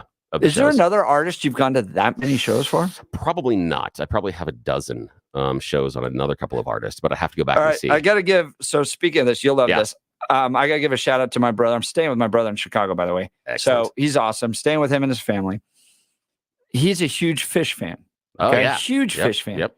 He got pre-access #1 entrance to the latest Fish show in Chicago. Isn't that amazing? That's impressive. He's like, I'm like, how'd you do? He's like, I have no idea. That's really, really good. Yeah. He was like the first one in line. Oh, so then he was man. joking with me. He's like, all these hippies want to become my friend. Yeah, and walk with me. Like, we're friends, aren't we? Come on. Oh my Number one. gosh! You have to ask him if he's a Widespread Panic fan as well. Oh, because he's of the crossover. huge. Really? And then Dude. string cheese incident. Yep, string and all cheese that incident. stuff. Seen string cheese It's like a 5 times. modern hippie. Yeah, I'm more of a, rather than Fish, I'm more of a Widespread Panic. I like Panic more than Fish. It's more my I've flavor. listened to all Panic's those music, and I'm like, get to the point. There's 25 minutes of some guitar solo. and that is the point of the entire thing. It's a good thing you weren't a Yes fan back in the day, because that would have been a real shock. But we can go way down the line there. Yeah. Hey, I want to tell you about my friends at Advanced Hair Restoration. Everyone always asks, what makes Advanced Hair Restoration different? Allow me to share, along with some details, and get this on their once-a-year summer savings event. By the way, summer savings event wraps up here in just the next few weeks, so you got to get on it. First off, Advanced Hair stands by the results, and their before and afters are second to none. With Advanced Hair, your own natural hair is guaranteed to grow. Secondly, Advanced Hair combines top-rated physicians with modern technology. So they basically create a concierge quality experience that's hard to find elsewhere. Billy had a story earlier of some dude that basically had his hair stapled on his head and it got on a plane and leaked everywhere. Don't be that guy. Use Advanced Hair Restoration. Advanced Hair's Advanced FUE begins regrowing your own natural hair the very next day. It's quick, it's simple, and it's easy. Now, if you have a flexible schedule this summer and you've been waiting for that special savings opportunity, it's here and it's wrapping up quickly. Advanced Hair's summer savings event will get you the most hair for your dollar. It's their best offer all year long. For details and to schedule your free consultation, call 720-459-HAIR, 720-459-HAIR, or one-day treatment, life-changing results. Your new hair, guaranteed to grow before and afters at advancedhair.com. That's advancedhair.com. We'll continue with your calls and texts. You're listening to The Jeff and Bill Show. News Talk 710 KNUS.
Welcome back to the Jeff and Bill Show, broadcasting live from the Democratic National Convention. Today is the final day. It's a big day.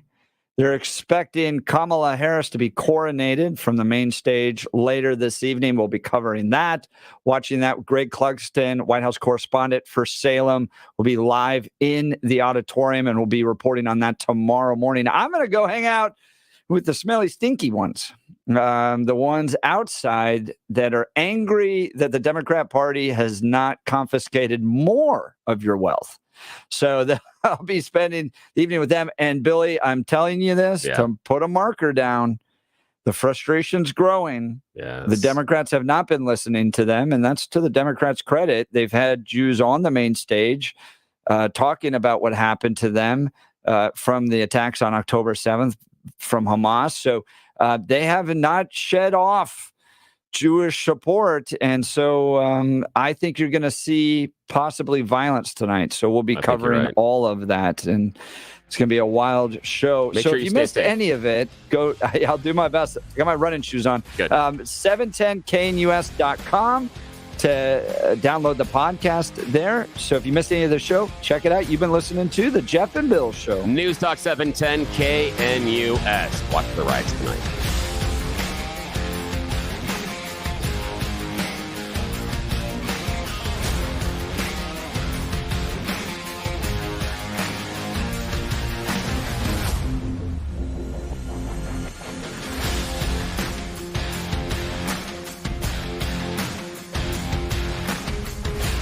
Do promo first. Yeah.